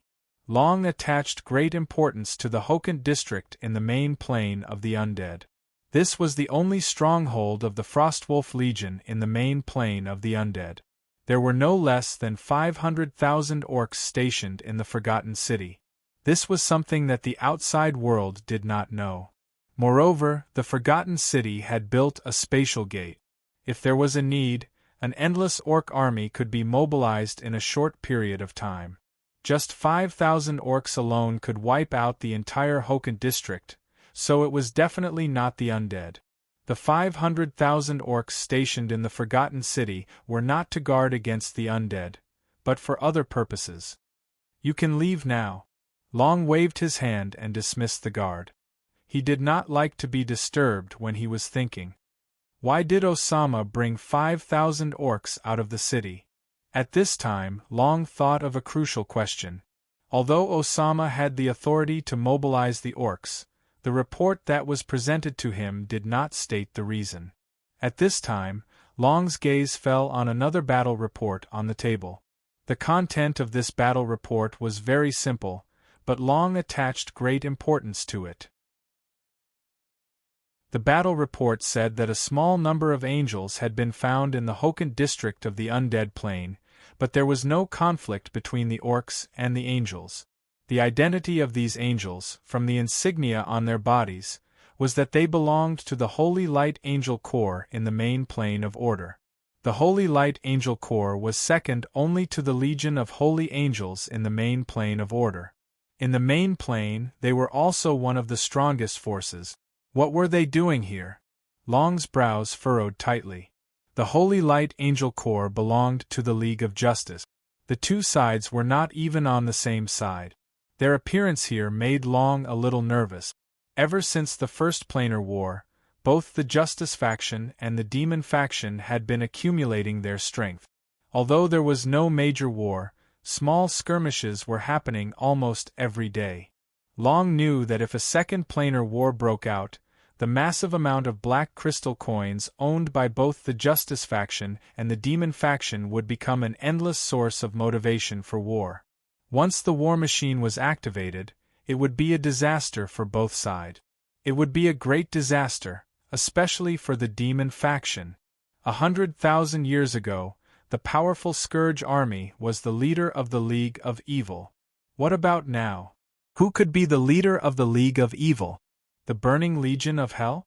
Or the Bloodhoof army? At this time, Long's heart skipped a beat. He shouted loudly, "Guards! My lord!" A fully armed orc soldier quickly walked in from outside the room. He placed his fist in front of his chest and saluted. "Send someone to investigate the area around Hokant immediately. Find out what happened. Report to me immediately if you find anything. Also, gather the troops at the spatial gate and wait for orders." "Yes, my lord." The orc soldiers' breathing became a little hurried. The orc army gathering at the spatial gate was a signal for war. From this moment on, even the air seemed to be filled with the smell of gunpowder. Chapter 859. Early the next morning, Ron and Cronia set off for the Forgotten City to scout for information. Shea naturally tagged along. Their trip to the Sunset City this time was nominally to purchase some materials. Although they didn't need to purchase finished weapons and equipment, they still needed to purchase materials such as mithril, fine iron, and wood on a large scale. They needed to equip even more undead troops. From the Sunset Mountain Range to the Forgotten City in the east, it didn't seem that far on the map, but the journey was truly torturous. Moreover, they couldn't fly. Apart from Shea, who had a mount, Ron, Nicole, and Cronia were all walking. Ron walked for a long time. By noon, his legs were numb, and the sweat on his forehead dripped down his cheeks. He said while panting, "Cronia, don't you have any good ways to travel in the main plain? Do we have to walk?" "Of course we do." Before Cronia could answer, Nicole beat her to it. "We can buy some mounts like Big Sister Shea's Nightmare Beast, undead horses, skeletal warhorses, and so on. These are exotic beast mounts unique to the undead main plain. They are much faster than walking. There are warhorses in the main plain." Ron's interest was piqued when he heard this. He turned to Cronia and said, "Why don't we buy some of these good things? It's better than walking." "Don't mention it, Lord Lich King." Cronia could only smile bitterly when she heard this. "These things are too expensive. How can poor undead like us afford them? However, with the amount of black crystal coins we have now, we can still buy some." Ron nodded. He was no longer an ignorant layman and had some understanding of the main plain. Generally speaking, apart from black crystal mines, the main plain was similar to the secondary plain. However, Ron felt that his strength was much weaker than before. To be precise, it was relatively weaker. When he was in the secondary plain, he could easily destroy the heavens and earth with a single skill. Now, he could destroy half a city. For example, if one could lift 100 kilograms stone in the secondary plane, one could only lift 50 kilograms in the main plane. It was no wonder that a god's domain expert could casually create a disaster in the secondary plane. A god's domain expert could even destroy a plane. However, in the main plane, let alone a god's domain expert, even a god's domain expert couldn't cause any big waves. The mortal plane was too big, boundless and endless. Order, life, elements, chaos, hell, undead, power, abyss, they were just a part of the mortal plane. Ron was walking when suddenly, his footsteps sank as if he had stepped on something. When he lowered his head to take a look, he discovered that he had stepped on a pool of viscous green liquid. This liquid was emitting a strong stench. "What is this?" Ron asked curiously. Just as he was about to reach out his hand, "Don't touch it." At this moment, Cronia's expression changed drastically. "This is a virus, a strong plague virus." Cronia became nervous and looked around. All she could see was the same green liquid everywhere. On the ground covered in this liquid, not a single blade of grass grew. It was a scene of decay. "We went the wrong way." Cronia clenched her teeth. "We entered an exotic beast's nest." There must be powerful exotic beasts nearby. Exotic beasts? There are exotic beasts in the main plain? Ron's interest was immediately piqued when he heard this. There are no exotic beasts in the main plain? I'm afraid there are far more exotic beasts in the main plain than in the secondary plains. Cronia's expression twitched slightly. You haven't encountered any exotic beasts? That's your fortune. Do you know why there are no countries, governments, or other administrative organizations in the main plain, only military organizations like legions? Why? This time, even Shea's interest was piqued. In this huge main plain, I don't think I've ever heard of any countries, only legions. That's because the predecessors of these legions were mercenary groups. They were originally formed to kill exotic beasts, and slowly became fixed military organizations. Although they eventually fought a planar war over black crystal ores, their initial purpose of forming the legions wasn't for war, but to kill exotic beasts and protect their clansmen. Exotic beasts run amok in the main plain, as numerous as the hairs on a cow. Not to mention Hokant, even the Setting Sun mountain range has a large number of demigod-rank exotic beasts. Our Umbra bandit group has fought with exotic beasts countless times. At this point, Cronia's expression turned a little gloomy. Due to our inferior equipment and strength, we often suffer heavy casualties when fighting with exotic beasts. So, we usually mark the exotic beasts' nests and avoid those places as much as possible. Then what exotic beast do you think we encountered? Ron asked with a frown. Ramesu, it must be it. A trace of fear appeared on Cronia's pale and beautiful face. She was a little puzzled when she saw Ron and Shea. Ramesu are powerful exotic beasts. They have a human face, a lion's body, and a pair of wings on their back. They are very fast, and the moment they are born, they have the strength of the sacred domain. When they mature, they become demigods.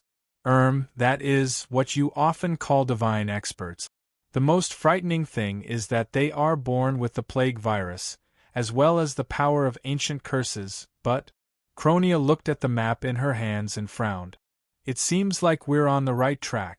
Could it be that the Ramesu's territory has expanded? Can't we just kill our way over? It's just a divine beast. Shea frowned and said proudly, to us Death Knights, the plague virus isn't something to be afraid of. No. You're wrong. Cronia shook her head like a rattledrum. It's a group. Maybe a large group. Or even a few thousand. Ramesu are social creatures. They are all demigod-rank exotic beasts. As I said earlier, why is there only an army in the main plain? It's because a nest of exotic beasts like this can only be destroyed by an army. Who knows how many nests of exotic beasts like this exist in the main plain? There might even be the king of Ramesu, the divine beast, to Ramesu. A divine beast? Isn't that a god?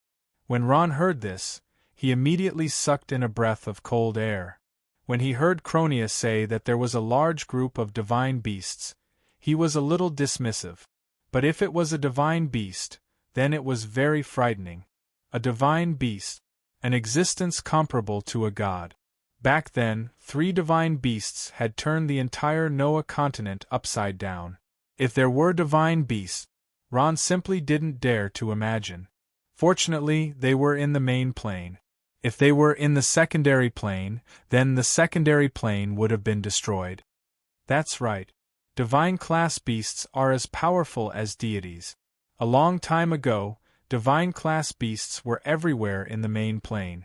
In order to fight against the powerful divine class beasts, the people of the main plane formed their main battle armies. We call the experts who can lead their clansmen to kill divine class beasts heroes. Ron finally understood the meaning of the so-called heroes' altar. Powerhouses who could lead their clansmen to kill divine beasts, no matter the price, would be resurrected by their clansmen. Heroes didn't just refer to strength, but also prestige and contributions.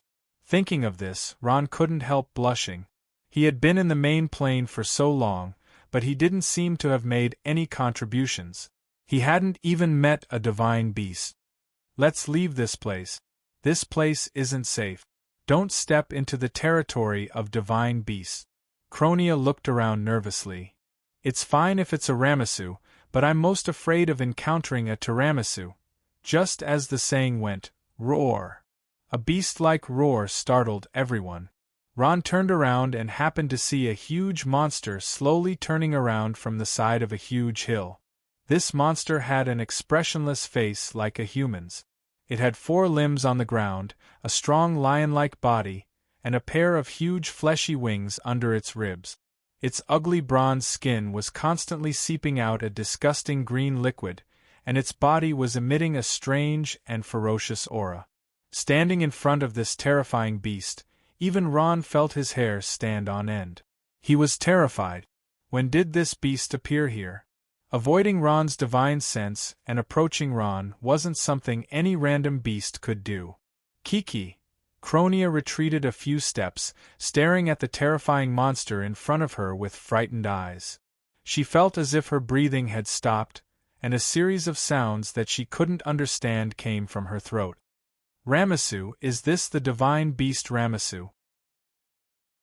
It's really terrifying. Ron quickly calmed down and slowly grasped the Calamity Divine staff in his hand. Shea also came back to her senses and stood in front of Ron with her sword in hand. It's not a Ramessu. It's the king of Ramessu, the divine beast Tiramisu. Cronia closed her eyes in despair. We're finished, Tiramisu? Ron's heart trembled. At this moment, the Tiramisu standing on the hill raised its head and roared. Its huge body suddenly pounced towards Ron's group of 4. Careful! Ron cried out in alarm, and the Calamity Divine staff in his hand started to spin. White bone wall. Now that Ron's strength had increased by another level, he could basically instantly cast high-level necromancy magic. Soon, a thick, white bone wall appeared in front of Ron, firmly protecting the 4 like a city wall. Boom! Tiramisu's huge and sharp claws landed on the wall. When the powerful plague energy came in contact with the wall, zzz, white smoke rose from the ground. A large hole was corroded in the wall of bones. This was a wall of bones created by the divine energy of death. The only thing that could destroy it was the divine beast Tiramisu, who also used the divine energy of death. Chapter 860. Tiramisu let out a low roar, waving its claws as it pounced at Ron. Shea let out a delicate cry and raised her sword to block it. 23 WX, bang. Shea fought a few rounds with Tiramisu with her sword in hand before she was sent flying by a swipe of Tiramisu's claws. Shea. The Calamity God staff in Ron's hand spun even more rapidly. Vast and strange divine power of death engulfed his entire body, and his eyes turned a ghostly green. Death spear. Like an arrow leaving the bow, the eerie white bone spear surrounded by divine power of death shot towards Tiramisu. Boom! Boom! Boom! Frost colossal dragon. Skeleton monarch, come out. Let the world see your strength. Ron let out a loud cry, and a huge vortex suddenly appeared in the sky. The frost dragon's huge figure appeared in the sky, and the skeleton emperor slowly rose from the ground. The skeleton emperor summoned its guards, and the frost dragon breathed out a fiery cold dragon breath. Countless attacks fell on Tiramisu's body like raindrops, and clouds of dust rose around it. After the battle with Utaris, Ron's strength and combat awareness had risen by many levels.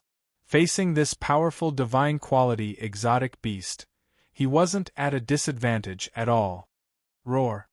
Tiramisu cried out in pain, and a large amount of green blood flowed out of its body. This terrifying divine beast, from its teeth to every part of its body, was a super virus that could cause one's expression to change. Plague ball! Bang! Bang! Bang! Tiramisu began to counterattack. It was a powerful vicious beast to begin with. A dark green plague ball drew an arc in the air and sprayed several frost dragons. The frost dragons let out miserable cries, and their bodies quickly melted like snow in spring. So powerful! Ron was flabbergasted. He finally understood how difficult it was to kill a divine beast. If Ron had not inherited the power of the Lich King, he would not have been able to resist it. Soon, the Skeleton Emperor was also turned to ashes under Tiramisu's attacks. These powerful skeleton emperors were like skeletons in front of Tiramisu, falling apart with a light touch. After getting rid of these annoying undead creatures, Tiramisu locked onto Ron, the summoner. It let out a low roar and fiercely pounced over. "Lord Lich King, be careful," a delicate shout. It was too late, but it was too late. Cronia, the shadow god of death, had finally made her move.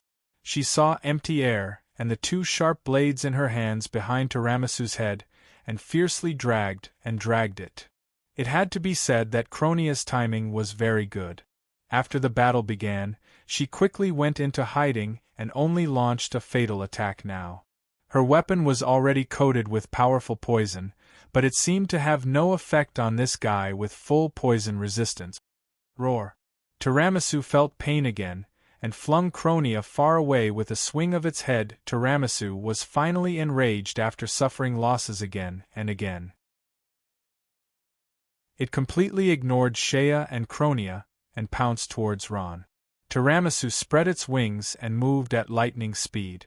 Its face was filled with anger, just like an angry human's face. Coupled with its demonic body, it looked very strange. Soon, it arrived in front of Ron, and extended its sharp claws with a cold glint. White Bone Shield. Ron summoned the White Bone Shield to block, but it was a pity that the White Bone Shield was like paper in front of the divine beast Tiramisu, shattering into pieces. Meanwhile, Ron was sent flying like a kite with its string cut, and heavily fell to the ground. Ron crawled up with difficulty, and spat out a mouthful of blood. Although necromancers had powerful attacks, his defense was still too weak. Without the protection of undead creatures, even an opponent weaker than him could take his life.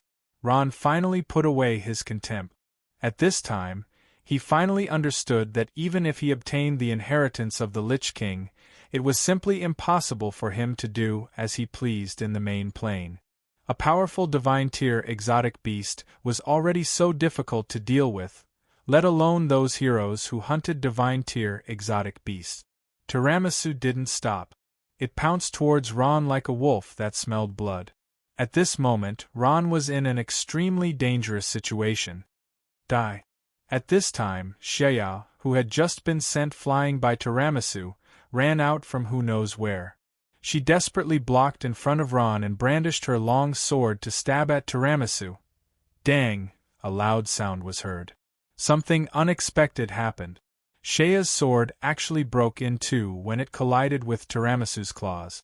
Shea's sword was a holy weapon obtained from the city of living corpses. She didn't expect Tiramisu's body to be as hard as steel. Even her sword was cut in half. Shea was sent flying once again. Shea, Ron shouted, his heart clenching. He knew the strength of Tiramisu's claws. They could even break the tough White Bone Shield. Shea's injuries could be imagined. Tiramisu's target was Ron. It gave up on Shea and pounced towards Ron once again. In its subconscious, it knew that Ron was the most dangerous enemy. You bastard! Ron was also angered. He grabbed the Calamity God's staff and stood up once again. The burning fighting spirit in his eyes showed his determination. Ron, hurry up and leave. Just as Ron was about to risk his life, he heard Shea's shout. Shea was like a mad tiger as she pounced over with her bare hands. She leaped up and actually landed on top of Tiramisu's head. She raised her fist and punched Tiramisu's eyes. Roar! Roar! Tiramisu shouted. At this moment, it couldn't care less about Ron. It slapped its head with all its might, trying to shake off the uninvited guest on its head. Ron, hurry up and leave. Don't worry about me, Shea shouted loudly. She tightly held onto the few tentacles on Tiramisu's head to prevent herself from falling. Shea. Shea's tall figure, steel-like willpower, and reckless actions completely stunned Ron. He stood there like a clay puppet. I don't want to be your wife. I want to be your guardian knight. The former Shea's sonorous and powerful words still rang in Ron's ears. His eyes slowly started to moisten. But could he leave? No. Ron knew that if he left, Shea would only end up dead. The furious tiramisu would instantly tear her to pieces. Therefore, he couldn't leave. Ron's eyes fell on Tiramisu's neck. He saw a piece of pure white muscle on top of the bronze-like skin. It's there. That's its weakness. Ron took a deep breath. He slowly raised the Calamity God's staff and chanted in a low voice, "Death Spear." Not long after, a white bone spear appeared in Ron's hand. The Death Spear was filled with death energy. It drew a beautiful arc in the air and pierced towards Tiramisu. When it got close to Tiramisu, the Death Spear strangely made a turn and ruthlessly smashed into the white muscle on Tiramisu's chin. Awooh! That terrifying divine tier exotic beast finally let out a mournful cry. At this time, it finally shook off Shea. It kicked off with its legs, flapped its wings, and flew away. That guy actually escaped? Ron was dumbstruck. He was very sure that Tiramisu had been seriously injured by that attack, because that death spear had pierced its throat. It was just that he didn't expect the exotic beast to actually escape. Quickly, Chase. Don't let it escape. Cronia scurried out from somewhere, her eyes flashing red and her face full of joy. Tiramisu is already seriously injured. If we can get that guy's essence core, we'll be rich. An exotic beast's essence core had always been a treasure. A divine tier exotic beast's essence core was even more so. In the main plane, any divine tier exotic beast's essence core was priceless. Chase. Ron muttered to himself for a moment before quickly giving chase. Shea summoned the nightmare beast and pulled Ron and Cronia onto it. The three people riding on the nightmare beast were somewhat unable to bear it, and their speed clearly slowed down.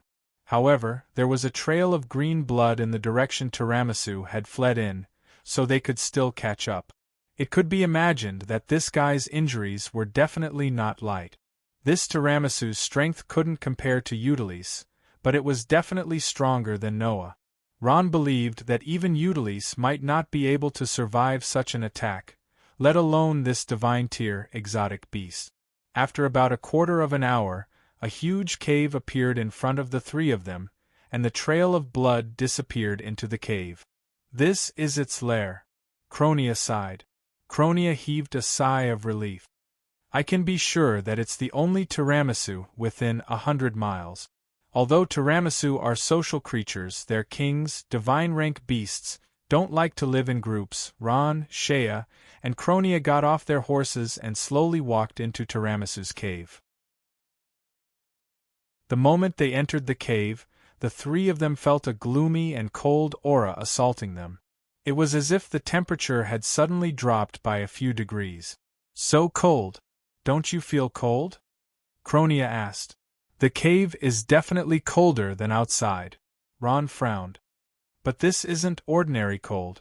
It's as if we're in a world of ice and snow. When Ron said this, Shea and Cronia both felt the same, as if winter had suddenly arrived. Let's go in and take a look. We must be careful. Ron softly reminded them. Sure enough, the deeper they went into the cave, the colder they felt.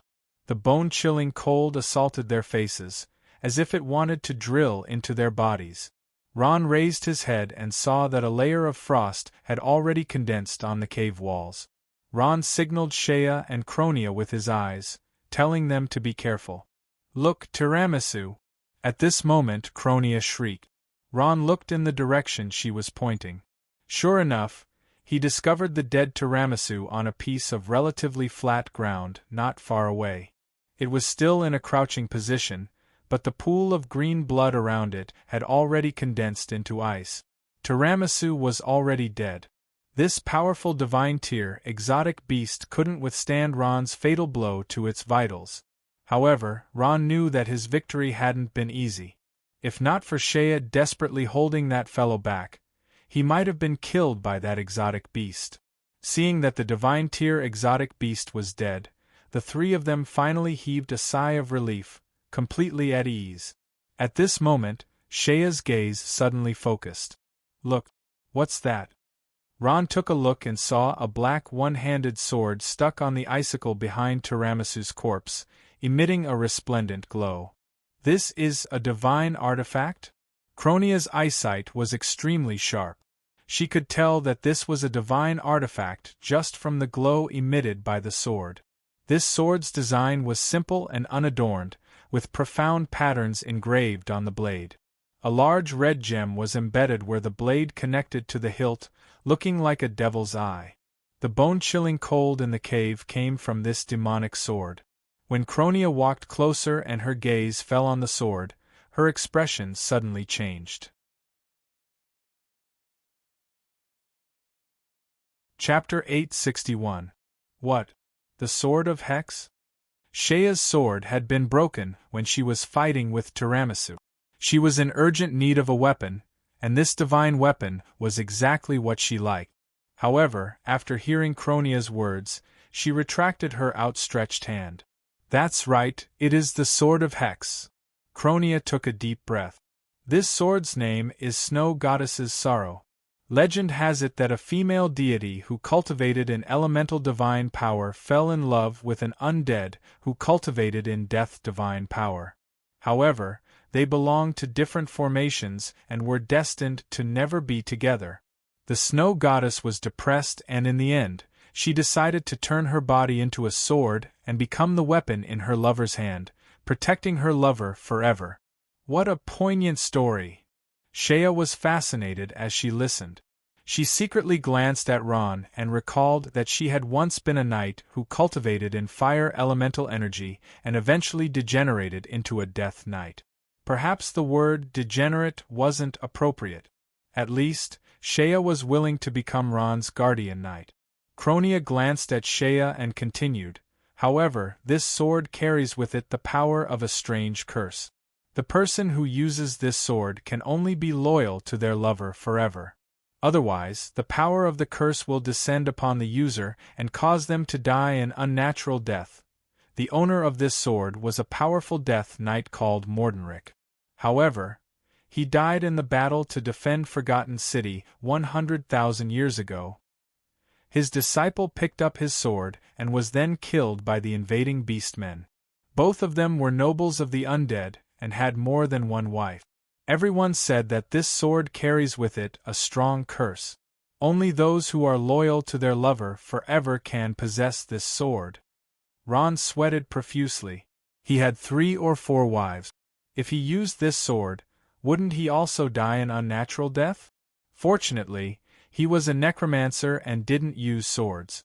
Shea glanced at Ron and an imperceptible smile appeared on her ice-cold face. Isn't it just a sword? Whatever power of the curse is fake, I don't care at all. After saying that, she stretched out her hand. Shea. Ron anxiously called out to her and said solemnly, I can feel that this sword does indeed carry some kind of evil power. As for what this power is, I am currently unable to determine. If you really need a weapon, or even a divine weapon, I will find a way to give it to you. Don't take this risk. It's not worth it. Hearing Ron's words of concern, Shea's heart felt warm. However, she immediately returned to normal and her heart was even firmer. No, I like it. Ron was startled. He didn't hear clearly whether Shea said, it or him. Was she referring to the sword or the person? At this time, Shea had already stretched out his hand. Gotcha! He directly merged his hand into the ice and pulled the sword out of the ice. Sword. Shea, the sword. Good sword. It suits me. Shea fondly fiddled with the snow goddess's sorrow in his hand and happily said. His ice-cold expression melted like 10,000 years of ice and snow. If there's anything wrong with it, throw it away immediately. Ron warned Shea. He did feel that the sword carried some kind of unknown power. Who would have thought that Shea would roll his eyes at him, and then put the sword into his space ring? Ron was speechless. Cough, cough. Even the dumbest person could see the ambiguity between the two. She coughed lightly and looked at the two with a smile. It's getting late. Let's go. Seeing Sheya's unchanging expression, Ron felt a little embarrassed in his heart. He looked around and pointed at Tiramisu's corpse. That thing, I'll give it to you. Hearing that, Cronia was overjoyed. Thank you, Lich King. Cronia knew how hard it was to get a divine tier beast's corpse. Moreover, this corpse had a complete essence core. It was even more valuable. Ron wanted to win over his own people, so of course he had to spend a lot.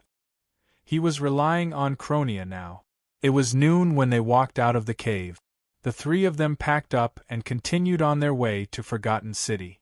Forgotten City was far away. It would take more than 10 days to get there. This was the nearest city. The main plain was too big. Ron was walking when suddenly, the sound of weapons clashing came from ahead. It was accompanied by explosions. Something's up ahead. Ron was startled. He immediately rushed up the hill. Sheya and Cronia didn't dare to delay and quickly followed. It's Ramisu. Cronia looked over and saw hundreds of Ramisu circling in the sky above the vast plains. They looked similar to the Tiramisu from before, but they were much smaller. However, they were equally ferocious. The target of these Ramisu was a group of a dozen or so horses. The group was very strong. Countless lights undulated on their bodies. The defensive formation formed by a dozen or so people was very strong. They repelled the Ramasu's attacks many times. At the same time, they retreated while fighting, slowly leaving Ramasu's territory. The Ramasu were very strong. An adult Ramasu's strength had reached the divine realm. How could they escape so easily when entangled by hundreds of divine realm Ramasu? No, these guys aren't undead. Cronia's expression changed. They are people from the main plane of order. Look, they are riding unicorn's sacred beasts. They are using Guangming's power. Unicorn sacred beasts existed in both the main plane of order and the main plane of life. They were born to be the kings of thunder and lightning. They were extremely fast and were very good mounts. These adult unicorn sacred beasts had reached the divine realm. Together with the knights on their backs, their strength doubled. It might be difficult to defeat these Ramasu, but it was still possible to escape. Sheya asked curiously, people from the main plane of order? What are they doing here? Aren't we undead from the opposing camp? They should be caravans. Cronia said. Caravans? Ron asked curiously. Yes, caravans. Even if they are from the opposing camp, they still need to trade. As long as it isn't a war, the main plane's forces are very tolerant of caravans. The goods and materials transported from distant places like the main plane of order, once they reach the city, the price will soar by 10 times or even dozens of times. In other words, our undead's goods are the same when they are transported to their place. Cronia explained. A caravan that transported goods from thousands of miles away to an undead city, crossing several main planes. This wasn't something that an ordinary caravan could accomplish. Every caravan had a firm mind and powerful strength. Even the weakest of them was at the realm of the gods. However, these experts at the divine realm seemed to have fallen into trouble. Boom, a light bullet exploded, blasting a Ramasu away. The unicorn's sacred beast's lightning weaved into an electric net, blocking the pursuing Ramasu. In the caravan, a woman was lying on the back of the unicorn's sacred beast, panting. She had beautiful blonde hair and held a longsword in her hand. The strange white light made the surrounding Ramasu not dare to approach her. She waved her sword and forced back a Ramasu, then said loudly to another blonde man. Gray, let's transform. If we suppress our strength like this, we won't be a match for these Ramasu. No, Alice. No matter what, you have to endure. Don't forget, we have a special mission here. Another man called Gray said loudly. Like the woman called Alice, he had a head of light yellow blonde hair and a handsome face without a trace of impurities. His face was cold. Alice, hold on a little longer. Our goal isn't to kill these strange beasts. We just need to break away from them.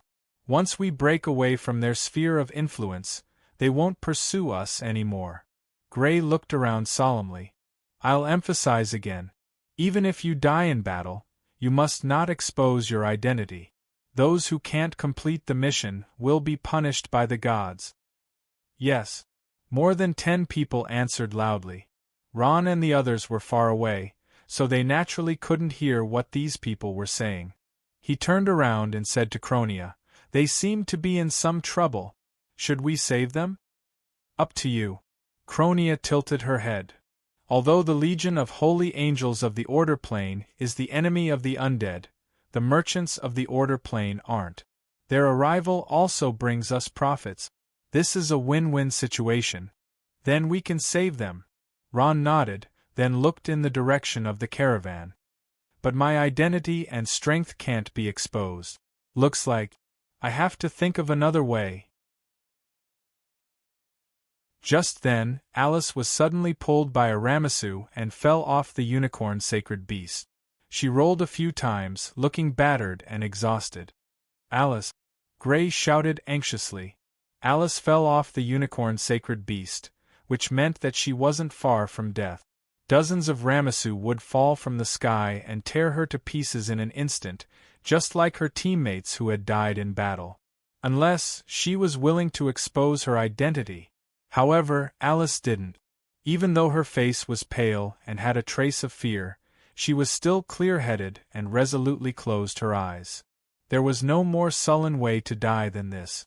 She clearly had the ability to resist, clearly had the ability to escape, but because of the orders of her superiors, she resolutely chose to die. What was this?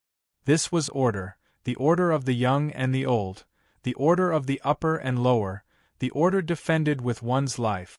Just as Alice was in despair, she heard a boom, and a powerful death energy exploded in the air. A Ramasu screamed miserably and rapidly fell. A white bone spear was stuck in its chest. What? Alice stared blankly, then her pupils suddenly dilated. A beautiful female face suddenly appeared in front of her. She had a head of beautiful silver hair, and was riding a black nightmare beast. She held a strange longsword in her hand, but the cold edge of the sword slashed across Alice's head. Swish, a sound was heard.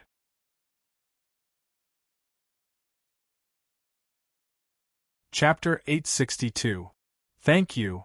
No matter how stupid Alice was, she knew that the other party had saved her. Even someone as arrogant as Alice could only express her thanks. She sneaked a glance at Shea and discovered that the other party was actually a woman. Alice stared blankly. "You're not an undead, you're a human." Shea's cold face didn't have a trace of expression.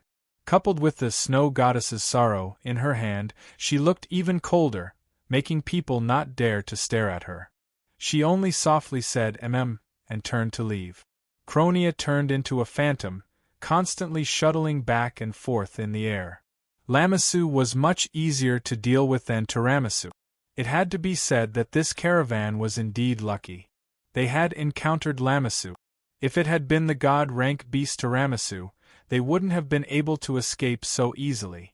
At this time, Lamassu's human face nose twitched a few times, and its expression suddenly changed. It let out a few cries, then tucked its tail between its legs and turned to flee. It had smelled the blood of the king beast Tiramisu. 1. 2. Ever since Ron's group had joined the battle, the other Lamassu had fled one after another. Soon, they had all fled, leaving behind dozens of corpses. These guys finally left. At least we don't have to expose our identities. It would be troublesome if those beastmen found out. Gray sighed in relief and muttered to himself. He thought that he had escaped Lamassu's sphere of influence, so he rode over on his unicorn. "Hello, friends of the undead." Gray deliberately put down his arrogant attitude and tried his best to put on an amiable expression. When he saw Ron's group, he couldn't help but stare blankly. "You're humans?" It was no wonder that Gray and Alice's expressions were a bit unnatural. They were disguised as humans. They didn't expect that the fake would meet the real deal. This was awkward. However, Gray's expression quickly returned to normal. We're a caravan from the main plane of order. Thank you for saving us. Hee hee, I didn't expect that you're all humans. Speaking of which, we're all of the same race. Seeing the slowly approaching Cronia, Gray tactfully held his tongue. Humans were spread across the various main planes. Impersonating a human was the easiest thing to do. Moreover, there were many humans in the Order main plane who were loyal to the angels. Since we're all humans, there's no need to be polite. It's normal for us to help each other. My name is Ron. What about you?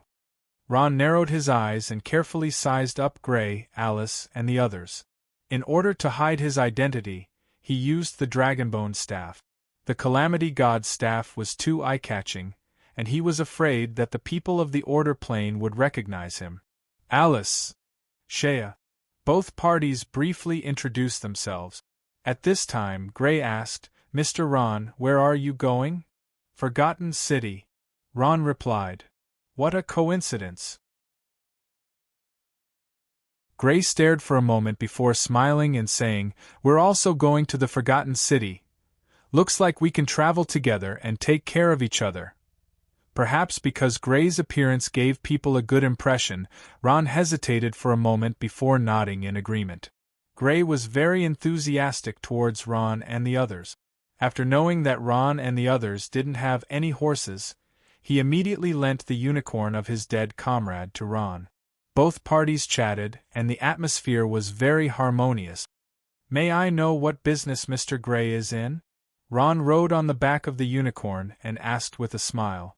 The unicorn under him was somewhat restless. With a light pat from Ron, the unicorn became well-behaved. Artistic carvings and jewelry. Gray said, To tell you the truth, Mr. Ron, the Order plane is most famous for these two things. Our carvings are very exquisite and full of artistic aura. These works of art are engraved with magic arrays. When placed in a home, bedroom, or living room, they have a special effect. They have always been very popular with customers from all major planes. The Forgotten City is our first stop in the Undead plane. I hope we can find some business opportunities here. Gray narrowed his eyes and changed the topic. He said to Ron, May I know why Mr. Ron is going to the Forgotten City? We're undead from the Sunset Mountain Range. We're going to the Forgotten City to buy some things, Ron said with a smile. Of course, he wouldn't tell Gray his real purpose. Both parties had their own ulterior motives. They chatted casually and didn't get to the point. Only Alice and Shea spoke a few more words. Shea always had that ice-cold face, which made Alice feel very bored. Soon, both parties fell into silence. They lowered their heads and hurried on with their journey. Not long after, the sky turned dark. Ron and Gray discussed for a while, and both parties set up camp separately. They don't look like humans to me. Outside Ron's tent, Ron, Shea, and Ron sat in a circle. Ron said bluntly, I don't know why, but these people give me a feeling that they're hiding something. Although Gray and the others looked polite on the surface, they had an attitude of keeping people at arm's length and were very arrogant. Cronia raised her eyebrows. No one doesn't hide anything when they're outside. In the Order plane, there are only humans and angels. Maybe they're from the angel race. Angels. Ron was slightly taken aback. He recalled meeting the Son of God, Andrew, 10 years ago in the Noah continent. These people's temperament was indeed similar to Andrew's. They were equally arrogant and condescending. Although Gray's words were polite, the arrogance hidden in his heart couldn't be concealed no matter what. But those fellows from the Order plane are all like that. They're arrogant and condescending, as if they're 2 or 5 million. This is their tradition. Cronia smiled. But so what if they're really angels in disguise? It has nothing to do with us. Besides, can't angels be merchants? Ron thought about it and agreed. Even if they were from the angel race, what did it have to do with him? It seemed that he was indeed overthinking. On the other side of Ron, Gray and the others were also sitting in a circle. There was a magic lamp on the ground in front of them. This magic lamp was a statue of a naked girl. This girl was kneeling on the ground with her hands raised, holding a bright magic stone that was emitting a resplendent light. The light illuminated everyone's faces. "These undead are very strong," Gray was the first to break the silence. "Especially that guy called Ron. He gives me a very dangerous feeling. Isn't it just an undead?" Alice smiled contemptuously. "If I'm not afraid of exposing my identity, I can deal with them at any time. These Ramesu actually killed 2 of our companions." Alice's face revealed a strong murderous intent. "This debt has to be settled with the orcs. We're here to inquire about information, don't complicate matters." A female companion beside Alice said softly. "Everything is to complete the mission." "That's right." Gray looked at the female companion approvingly. "The Forgotten City must be in the hands of our Holy Light Angel Corps. The Forgotten City originally didn't belong to the orcs. They've occupied it for so long and obtained so many benefits, it's time for them to give it up." At this point, Gray paused. "As long as we control this place, we'll be able to control the entire Hakant district and establish our forces." It turned out that these caravans were the Holy Light Angel Corps from the Order Main Plain. Their purpose was the same as Ron's, to inquire about the actual situation of the Forgotten City, as well as the orcs' military strength and deployment, and so on, in preparation for the Holy Light Angel Corps' next attack on the Forgotten City. The previous few times the Holy Light Angel Corps had come to the Forgotten City to investigate, they had been discovered by the orcs. Fortunately, there had been no conflict, but the consequences were enough to make the orcs vigilant. This time, they had learned their lesson and disguised themselves as caravans to enter the Forgotten City. "Ugly orcs, they shouldn't exist in this beautiful world," Alice snorted coldly. "However, these undead are also a trash race. They actually allowed these ugly orcs to occupy their main cities and abuse their power. It's no wonder that all the forces in the main plain don't take these guys seriously." "Haha, Alice, you're wrong. Let me tell you, don't underestimate the undead." Gray looked at Alice and smiled. "If it's the current undead, they can indeed be described as a trash race, but 100,000 years ago," Gray's smile disappeared, and a serious expression appeared on his face. "You may not know, but 100,000 years ago, the Scourge Corps once attacked the Legion of Holy Angels City amongst the clouds." "What? City amongst the clouds? The Legion of Holy Angels' main city?" When everyone heard this, they couldn't believe their ears. What was the Legion of Holy Angels? The most powerful main battle legion in the Order Main Plain, and even in the entire Alliance of Justice, it was the most powerful legion. Until now, the Legion of Holy Angels had become 10 times stronger, while the Legion of Holy Angels had declined. Under this comparison, the Holy Light Angel Corps was only second. The strength of the Legion of Holy Angels from 100,000 years ago was simply unimaginable. "That's right. It's hard to imagine, isn't it?" Gray smiled.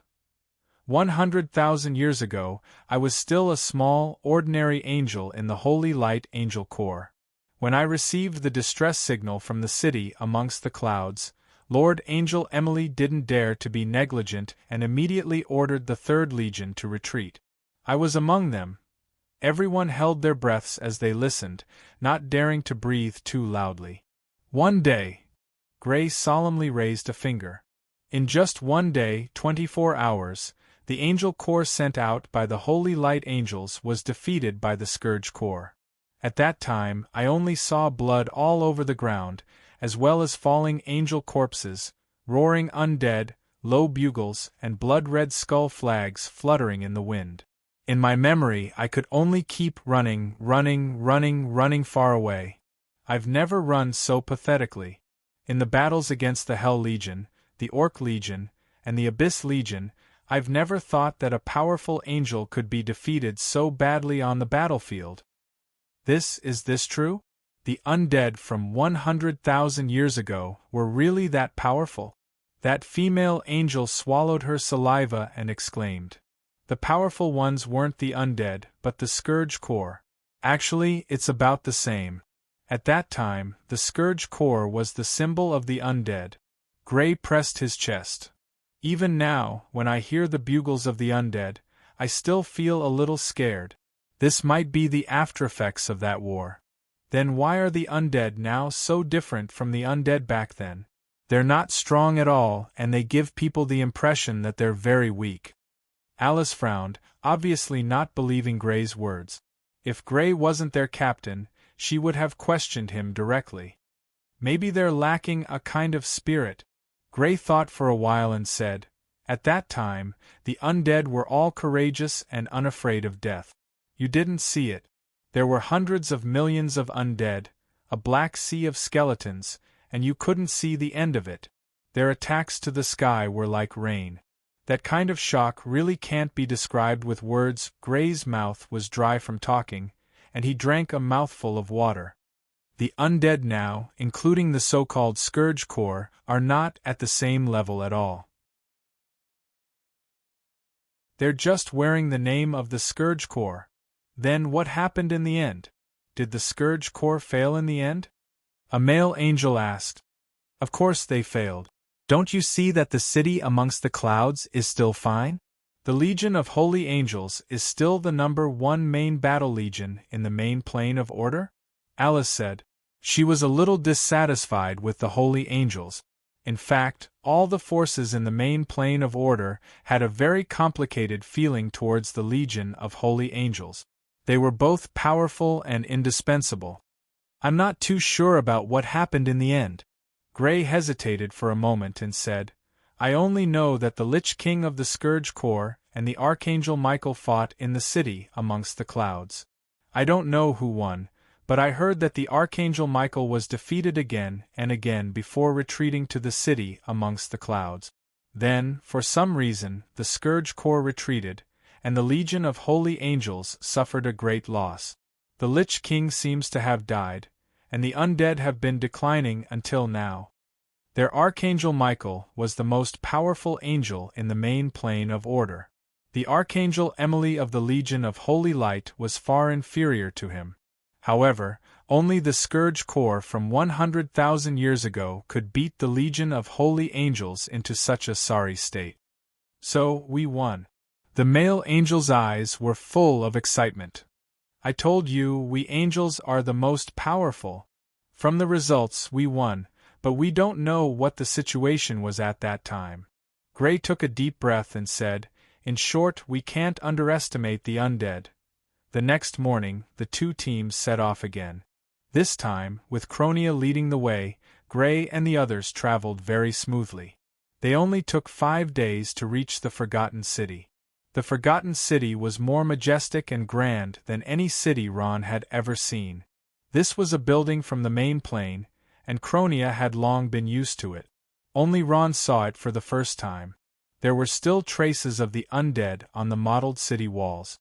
However, the tall watchtowers outside the city walls destroyed this harmony.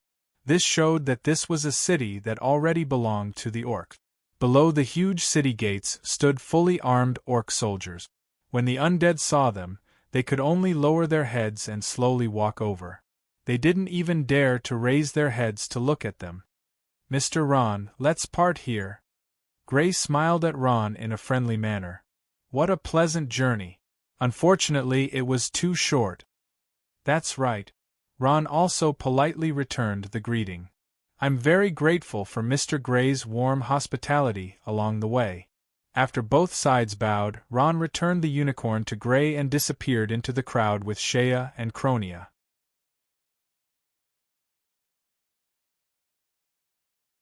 Chapter 863. Walking into Forgotten City, all he could see were the undead. From time to time, there would be a few beastmen or other races, just as Cronia said.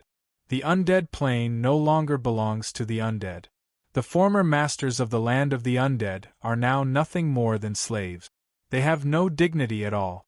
These foreign species have instead become the rulers of the undead plane. Ron stood on the commercial street of Forgotten City, feeling a myriad of emotions. He looked at the undead coming and going. Although this place was abnormally lively, it didn't belong to the undead. From time to time, a team of fully armed beastmen would pass by, and the undead passing by would dodge, fear in their eyes. What was the reason for the original masters to become slaves now? Was it really just because of faith? Out of the way! Out of the way! An unbearably rude beastman muttered in a rough voice and directly bumped over, using his huge body and powerful strength to squeeze a path, as if the entire street belonged to him. Ron felt his body being bumped and pushed to the side. Humph! A trace of anger flashed in Shea's eyes. She didn't dodge and directly faced the beastman head-on. Heavy armor brushed past, creating a series of sparks. The beastman staggered and almost fell to the ground after being bumped by Shea. Damned undead! Seeing that the one who bumped into him was actually a death knight, the beastman roared and was about to attack in exasperation. At this time, he saw Shea's gaze and immediately trembled. Shea also glared at the beastman. Her eyes narrowed, emitting a trace of hostility. Shea's meaning was very clear. If you want to attack, then do it. Shea and the beastman confronted each other on the street, immediately frightening Cronia and the surrounding undead. Who is this person? Heavens, she's actually confronting the beastman? Is she going to fight? She's simply reckless. The surrounding undead looked at the two people in the vortex. Some of their eyes were full of worry and fear, while others were gloating.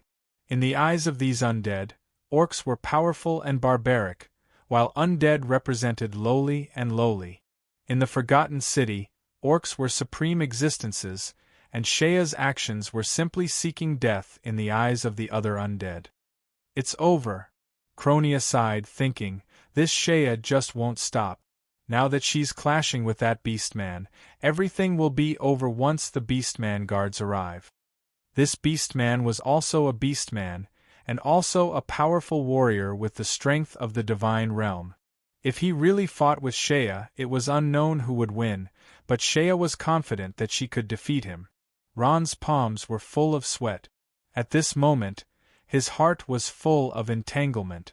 On one hand, he hoped that Shea would teach the beastman a lesson, but on the other hand, he was afraid of exposing his identity and failing at the last step. Finally, the beastman cowered. Ron saw cowardice in his eyes, and under Shea's fearless eyes, he chose to retreat. Humph, you just fucking wait and see. The beastman fiercely spat, and threw down a sentence to put on a brave front. He stepped aside for Shea, turned around and left. Phew, with no more drama to watch, the surrounding undead heaved a sigh of relief and slowly dispersed. Some people's eyes clearly carried some disappointment, thinking, how could this beastman be so cowardly? It's not logical, what's wrong with you? After the beastman left, Cronia's mouth was full of complaints. If we really fought here, would we still be able to complete our mission? I'm afraid we'd be directly captured by the beastman and thrown into prison. I'm not afraid. Shea's expression was still cold. She glanced at Cronia and said with conviction, I didn't do anything wrong. I don't cause trouble, and I'm not afraid of trouble. Also, didn't that guy shrink back? Cronia was so angry that she couldn't say anything. She really didn't have much of a way to deal with Shea. I'll let it go this time, but don't be so impulsive next time. Ron muttered to himself for a long time before finally saying something. He knew that Shea's actions were to help him vent his anger, and he was truly moved. However, being moved was one thing, but right now, completing the mission was the most important thing. If his identity was exposed and he was forced to flee the city, then the losses would outweigh the gains. The successor of the Lich King, the owner of the Calamity God's staff, he believed that many forces would be interested in strangling this powerful future opponent in the bud. Shea didn't say anything. She didn't dare to go against Ron's orders. Let's go, let's take a look at the largest tavern in Forgotten City. Ron reached out and patted Cronia's shoulder. Only then did Cronia come back to her senses. Cronia nodded and led Ron and Shea through a few streets, arriving in front of a dusky tavern. The tavern was very small, about the size of a room. From the outside, it looked like an ordinary house. Ron raised his head and looked at the signboard in front of the tavern. Tombstone, this was the name of the tavern. This is the largest tavern in Forgotten City? Ron didn't quite believe it. No, I couldn't get any information from that place. My men are inside, Cronia said in a low voice. She pressed down the hood on her head, quickly pushed open the half-open door, and walked in. Ron and Shea looked at each other. He knew that Cronia had been operating in Hawkant for many years and had her own channels of information. He also followed behind her and walked in. The tavern was very small, very dark, and even a little gloomy. However, it was very quiet. Judging from the number of customers, this tavern's business wasn't very good. At the window sill, an undead wearing a black robe was lying on the table. From the smell of alcohol, he seemed to be drunk. Sit. A maid wearing a black maid uniform led Ron and the other two to a table. She rudely pointed at them and turned to leave. Not long later, according to Cronia's instructions, fragrant rum was served. Please enjoy. Dong, dong, dong. 3 cups of rum were placed on the table, spilling more than half of the table. Cronia didn't mind. She raised the cup in her hand and took a sip. The tavern was very quiet. The 3 of them chatted here and there, but they didn't get to the main topic. They drank 1 cup of rum after another. After several hours, the sky was about to turn dark. Ron was still calm, but Shea was a little anxious. Cronia's men didn't seem to have appeared. Shea said coldly, Cronia, didn't you want to scout for information? We've been sitting in this place for so long and haven't done anything. It's not a good habit to waste time. Don't worry, Cronia smiled. I've already left a mark along the way. If that guy sees it, he'll definitely come. Ron glanced at Shea, indicating for her to keep quiet. Shea gritted her teeth and could only swallow her anger. The 3 of them sat for a while, but couldn't find anything to talk about. Seeing that the sky was about to turn dark, Cronia couldn't sit still anymore and said that she wanted to go out and look for someone. After Cronia left, the wooden door of the tavern was pushed open with a creak. Accompanied by a strong smell of alcohol, a short, sloppy old undead with an unshaven beard wearing a gray robe walked in. This old beggar was holding a rope in his hand and dragging a huge oak barrel. This kind of oak barrel was used to store alcohol. This old beggar came in and placed the barrel at the door. Then, with a smile on his face, he went from table to table, asking for alcohol to drink. Naturally, no one paid attention to the dirty old beggar. The customers at the other tables acted as if they had seen the plague, waving their hands to chase him away. This old beggar wasn't angry. He walked to the next table with a smile and continued to ask for alcohol. This old beggar seemed to be a regular customer of the tavern. The maids and the tavern owner didn't chase him away. At this time, the old beggar had already seen Ron and Shea's table. His eyes lit up and he walked over. Respected Death Knight, your courage is like an eternal and inextinguishable radiance, illuminating the entire mortal plane. As soon as the old beggar came, he praised Shea with all his might.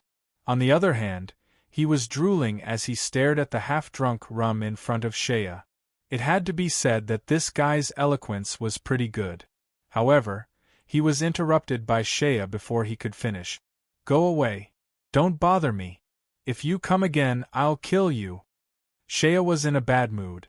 She glared at him with her almond-shaped eyes and was about to get angry. The old beggar's praises were rebutted back by Shea. She even saw through his trick. He could only smile embarrassedly and was about to leave when he was stopped by Ron. Old mister, do you want to drink? Take this glass of wine and drink it, Ron said. He pushed the still full glass in front of him. It was filled with inferior rum. Seeing the old beggar, Ron thought of his grandfather and couldn't help but sympathize with him. The old beggar's eyes lit up and he said happily, Thank you so much. Respected necromancer, you are the most generous person in the world." After saying that, he respectfully bowed and left with the glass of wine. The old beggar was holding a glass bigger than his head. He carefully sat in the oak barrel that was bigger than his body and happily tasted the wine in the glass. After drinking, this guy threw the glass in his hand and actually fell asleep in the barrel. So this wine barrel is his home. This drunkard, Ron couldn't help but smile bitterly when he saw this scene. He had seen many people who were addicted to alcohol, but this was the first person who lived in an oak barrel. Shea frowned. Why isn't Cronia back yet? Just then, Cronia pushed open the door of the tavern and walked in. At this moment, her face was very dejected. She sat down and drank the rum in front of her in one gulp. "I can't find him. I don't know where that guy ran off to. I searched several streets but couldn't find him." "It's fine if you can't find him. It's the same if you ask around. Isn't it just how many beastmen are stationed in Forgotten City? It's a very simple matter." Ron comforted her. "This is different." Cronia raised her red eyes and said, "This guy is very well informed. He knows some things that we can't find out. Who is he?" Ron asked curiously.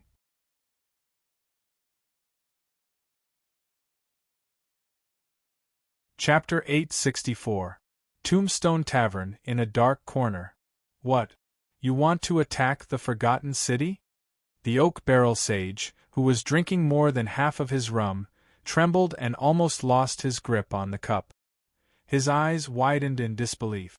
"That's right, Mr. Zilio." Cronia glanced at the oak barrel sage and lowered her voice. "We, the Shadow Bandits, do have such a plan." "That's crazy."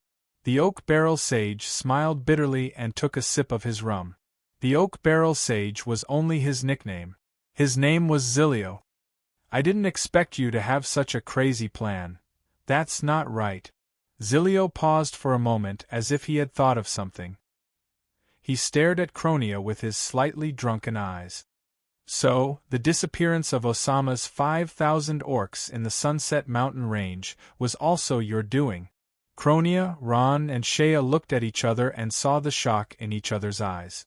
As expected of a sage, he could deduce so many things from such small clues.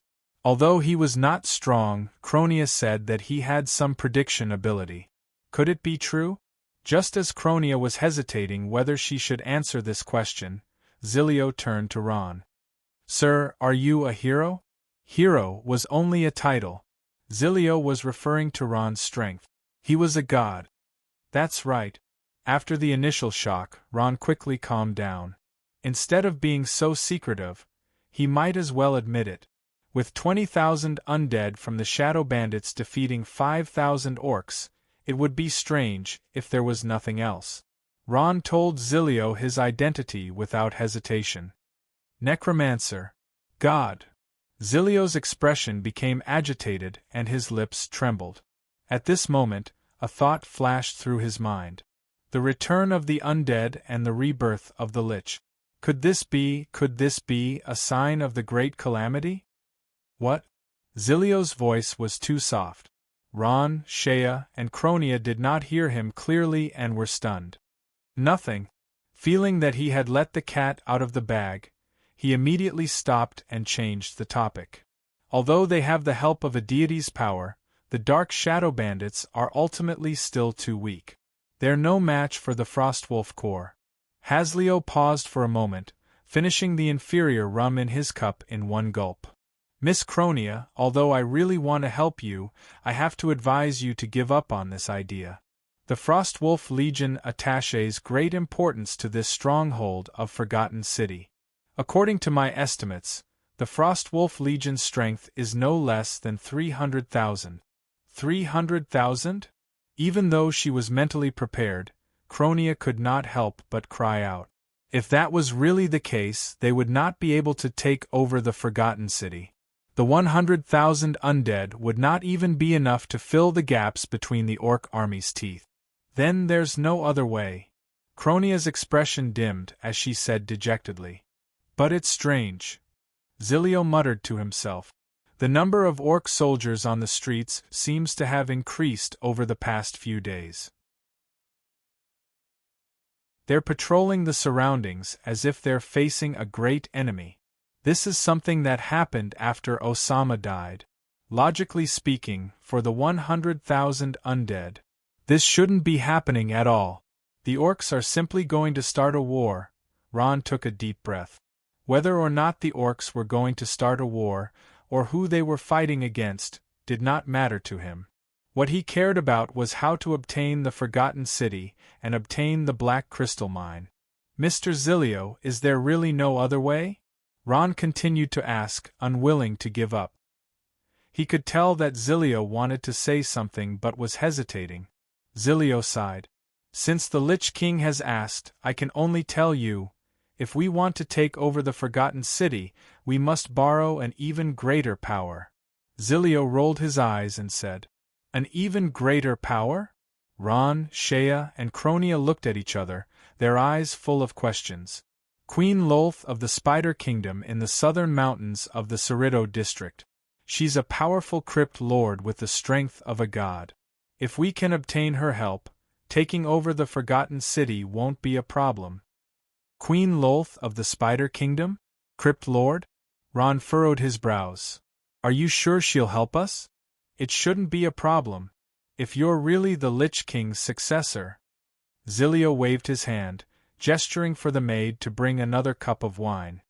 100,000 years ago, she was the Lich King's most loyal follower. After the Scourge Church's defeat, in order to avoid being dealt with by the Justice Alliance, and because she couldn't stand the actions of the god of calamity Fismai and the Dreadlord Saruman, she returned to her home, the underground Spider Kingdom, and lived in seclusion. After the war, the Justice Alliance and the Evil Alliance were in chaos, and no one cared about her. If you're really the successor appointed by the Lich King Hermes, and you have the Calamity Staff, I believe that she'll help you. Lolth is the queen of the underground Spider Kingdom, and controls tens of millions of crypt spiders. These powerful undead creatures will be your greatest help, but what? Hearing this, Ron was moved. He had the Lich King's divinity and the Calamity Staff, the symbol of the Scourge army. If what Zilio said was true, Queen Lolth would naturally take into account their old friendship. However, when he heard Zilio say "but," Ron was a little anxious. The spatial gate, Zilio said, a rare serious expression on his face. Night had fallen, and the entire Forgotten City was covered in a layer of shadow. On the dimly lit streets, Ron, Shea, and Cronia scurried through the streets like nimble cats, quickly disappearing around the corner. The spatial gate. After receiving Zilio's hint, Ron and the other two quickly understood the crux of the matter. In order to seize the Forgotten City, apart from having a powerful military force, they also had to destroy the spatial gate and cut off the Orc Frostwolf army's continuous reinforcements. This way, the orcs of the Forgotten City would become a lone army, and with the help of the Spider Queen and the undead in Lolth's city, they would be able to seize the Forgotten City. Although this plan wasn't perfect, it was already the best plan. Otherwise, just relying on the strength of the 100,000 undead in Sunset City was simply impossible. Black Crystal Mine. We have already arrived at the Forgotten City's Black Crystal Mine. 3 black silhouettes appeared beside a city wall, carefully crouching. Cronia whispered to Ron and Shea. From the simple map of the Forgotten City's defenses that Zilio had drawn for Cronia, the location of the spatial gate was not far from the Black Crystal Mine. In order to reach the spatial gate, they had to pass through the Black Crystal Mine. Regardless of whether it was the Black Crystal Mine or the spatial gate, they were both important areas of the Forgotten City. This place was heavily guarded by orc soldiers. Although the sky was already completely dark, groups of orc soldiers were still patrolling. Their vigilant gazes swept over everything in the surroundings, and even a fly couldn't fly past. Black Crystal Mine.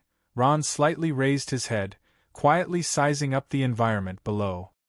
he saw that under the sturdy city wall, a huge crater with a diameter of about 2 to 3 kilometers appeared before his eyes. This was a large-scale black crystal mine. Over a few billion equivalents of black crystal mine erupted with a vast amount of origin energy. The amount of black crystal coins mined every day was in the tens of thousands. There was no industry more profitable than mining black crystal coins. At this time, Ron saw many orcs going in and out of the huge black crystal mine. These orcs looked a bit thinner than ordinary orcs, but they were still much stronger than humans. Kronia told Ron that these orcs were the lowest-level orc laborers, specialized in hard labor. The orcs' buildings weren't directly summoned from the ground like the undead. Instead, they used these laborers to construct buildings. The undead's buildings weren't suitable for orcs, so the Frost Wolf Corps recruited a large number of orc laborers here. Aside from mining black crystal mine, they also did heavy labor such as repairing the city walls and building defensive towers. Everything Ron did was for this black crystal mine in front of him. With it, he would be able to obtain the Forgotten City and expand the population by 100 times. With more people, he would have an even more powerful army. Ron excitedly clenched his fists, one after another grand plans brewing in his mind. Let's go! At this moment, Kronia's deep voice snapped Ron out of his thoughts. Only then did he notice that the patrolling orc soldiers had already walked far away. Let's go! Ron took a deep breath. His figure flashed, and he quickly disappeared into the night space gate. Ron, Shea, and Kronia quickly arrived at the spatial gate of the Forgotten City. This was a place that connected the main plane of power to the Forgotten City. To be precise, it wasn't a gate, but 2 massive stone pillars. The 2 pillars were about 80 meters apart, and the pillars were covered in orc totem patterns. When the spatial gate activated, the 2 pillars' magic arrays would light up, forming a huge spatial vortex. Once the spatial gate opened, an endless stream of orc soldiers would pour in from the other side of the main plane. Because of this, the spatial gate's security was even stricter than the black crystal mine. There were sentries everywhere, and they were all fully armed orc soldiers as well as several dozen Frostwolf Knights. These beasts with a keen sense of smell weren't easy to deal with. They might not be strong, but it wouldn't be difficult for them to discover them. Fortunately, Kronia was a professional thief. She had applied powder on the 3 of them before coming, covering their scents and preventing these wolves from smelling them. The 3 of them were hiding behind a watchtower. At this moment, Ron heard Kronia's voice. Careful! Someone's coming. When Ron and Shea heard this, they immediately hid themselves. Sure enough, a group of fully armed orc soldiers walked over with uneven step. Sigh. After standing for an entire day, I'm exhausted. The leader of the orcs said. Yeah. It's been a long time since I've been this nervous. Is there going to be a big battle? Another orc asked. It seems like it. With the atmosphere now, I can smell the smoke from the battlefield, said the orc from before. Hee war? But who are we fighting? The undead? Lord Long can't really be thinking that the disappearance of Osama and the 5,000 soldiers a few days ago was the work of the undead, right? Another orc laughed. We mobilized so many troops just to deal with the weak undead. That's ridiculous. That's not it. The leader of the orcs muttered to himself, have you forgotten? According to the investigation report some time ago, angels seem to have appeared around the Forgotten City. Angels? That's right. Angels from the main plane of order. I heard that they belong to the Holy Light Army. So, our enemy this time is the Holy Light Army? Hearing this news, an orc's voice trembled. One could hear his fear. Is the news true?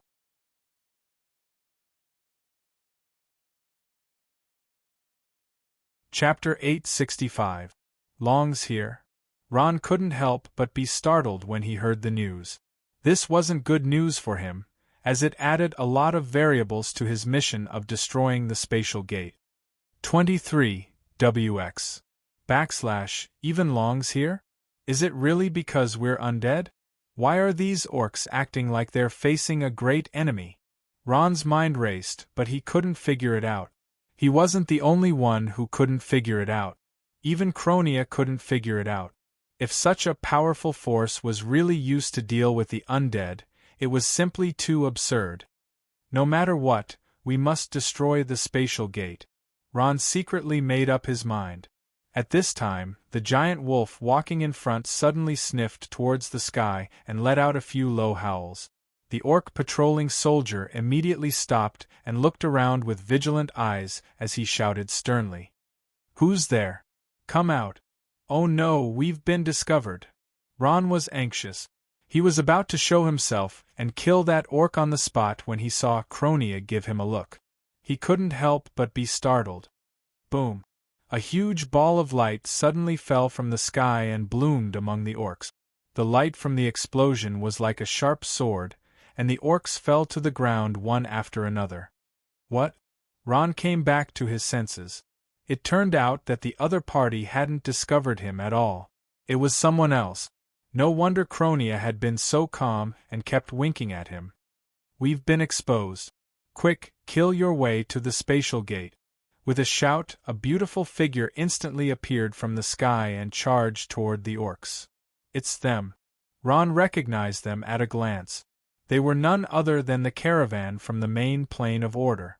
The woman was Alice. At this moment, she was already fighting the orcs. Her exquisite long sword danced in the air, and the orcs fell to the ground one after another. Gray appeared from the shadows like a ghost and said in a deep voice, "There's no point in hiding our identities now. Transform. Comrades, let these ugly and dirty orcs see our true strength. Kill!"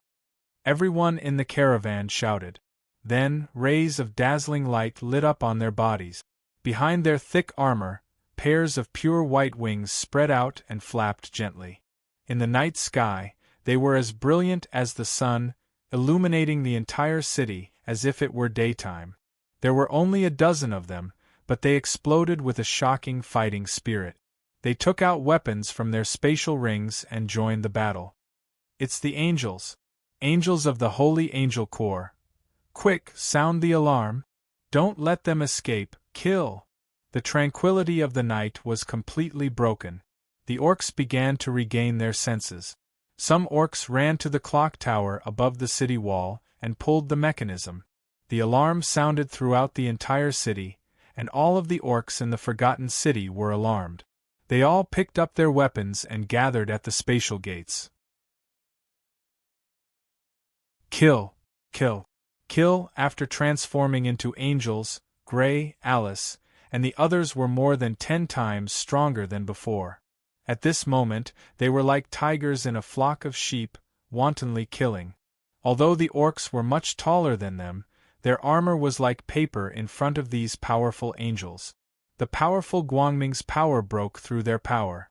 Blood, organs, and broken limbs flew everywhere. These powerful angels were like precision instruments, advancing and retreating in an orderly manner. Although they were few in number, they were like a sharp sword, stabbing at the orcs' hearts. Gray was the core of the entire angel squad.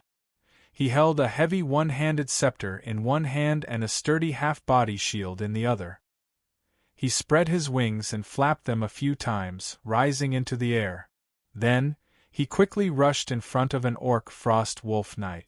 The one-handed scepter in his hand smashed heavily on the orc's head. The orc didn't even have time to scream before his head exploded like a watermelon. It was a perfect kill. With wings, the angels were born with the ability to fly. They had a powerful advantage in battle. They stood at the top of all living beings like gods, lowering their heads to look down on thousands of lowly creatures. This also caused them to be blindly arrogant and condescending. "Don't fight, immediately destroy the spatial gate," Gray shouted. "Angels, they really are angels." Ron, Shea, and Cronia opened their mouths wide in shock, speechless for a long time. They didn't think that Gray and Alice, who had traveled with them, were actually angels from the Order plane. In that case, all the problems were easily solved. Why did Long come personally? Why did the orcs look like they were facing a great enemy? Why? Because the angels had come, a powerful force from the order plane. These beings that occupied the top of the main plane, even the orcs had to be cautious. What do we do? The situation was chaotic now, and there was no longer a need to hide. Cronia slowly revealed herself, her eyes fixed on the battlefield as she softly asked. Their target is also the spatial gate. Looks like the angels and orcs are about to fight, Ron muttered to himself. He immediately thought of the key and made a prompt decision. Let's go, while they're delaying the orcs, let's go to the spatial gate. Yes.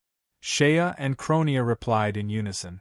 The orcs had already deployed a large number of troops at the spatial gate. The appearance of Gray and the others was like a magnet, attracting all the orcs. Ron's side, on the other hand, seemed to have entered a no-man's land. Ron, Shea, and Cronia quickly arrived at the spatial gate. Who's there? The orc soldier guarding the spatial gate quickly discovered the three of them and shouted with a huge axe in his hand.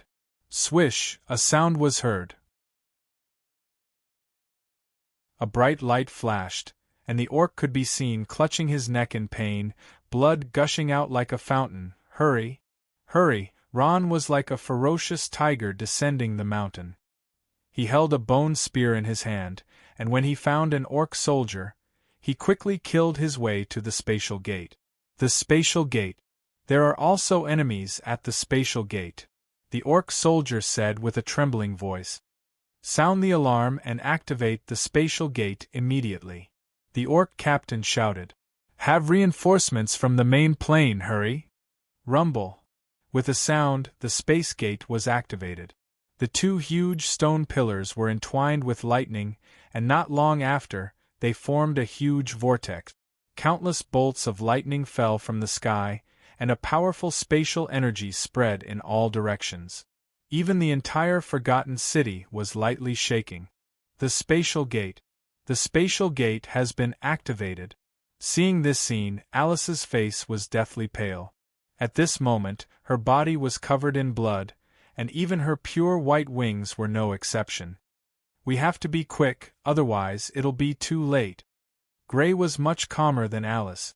Even if we die, we have to complete the mission. Fight. Kill. The team of angels roared in unison. At this moment, their faces were filled with determination. They consciously formed a battle formation, while Gray and Alice charged towards the spatial gate. Other than Gray and Alice, everyone else stayed behind to block the endless orc army behind. No matter how strong the angels were, they only had a dozen or so people. If they stayed behind, only death awaited them. Success or failure depended on this one move. They did not hesitate to sacrifice themselves. The giant wolf knights quickly broke through, and the Kodo knights beat the huge drums at their waist. The two-legged giant dragons stationed at the four corners of the forgotten city descended from the sky, and the Tauren warriors, the most powerful soldiers of the orcs, also appeared on the battlefield. They shook their huge heads, carried heavy totems on their backs, wore heavy armor, and held all kinds of weapons in their hands. They took heavy steps, and every step caused the earth to tremble. 1. 2. With the orcs' continuous reinforcements, the team of angels fell one by one into a pool of blood. The battle became more and more intense, and the sound of killing spread to every corner of the city. In the forgotten city, the undead who did not know what was happening began to panic. Roar. An earth-shattering roar caused the entire forgotten city to tremble. A terrifying power erupted like a mountain, and the entire city was enveloped in a layer of shadow. Angels, how dare you? Even if you're an angel army of holy light, I'll make sure you don't return today. With a thunderous voice, Long's tall figure charged over like a tank, and the orcs in front of him were sent flying. Raging Ripper was Lung's title. At this moment, he appeared on the battlefield. He was clad in heavy armor and held a huge long sword in his hand. His ugly face was distorted due to anger. He was a god, a powerful god. Even an angel would not dare to be presumptuous in front of him. Long has appeared. Alice's face was filled with fear. Every powerful hero had countless outstanding achievements behind them. Although they had not fought, Alice knew that she would not be able to block one of Long's attacks. Gray's face was as calm as water, and no expression could be seen. "We have to hurry!" "Gray, look, what's that?" At this moment, Alice screamed as if she had discovered a new continent. "It's Ron. What are they doing here?" Gray also saw Ron. "The spatial gate, their target is also the spatial gate," Alice said with joy. "What? Why would the undead destroy the spatial gate?" Gray's face was filled with shock. At this moment, he gritted his teeth. "I don't care. I have to complete the mission no matter what. Where do you think you're going?" At this moment, a loud shout was heard. Long had used the orc's battle skill, leap. Like a flea, he jumped into the air, raised the long sword in his hand, and slashed down fiercely. "Alice, block him!" Gray shouted loudly. Yes. Alice subconsciously obeyed Gray's order. She suddenly activated her defense, and countless glowing runes revolved around her body. She raised her shield high in the air, and welcomed the arrival of the storm. Boom!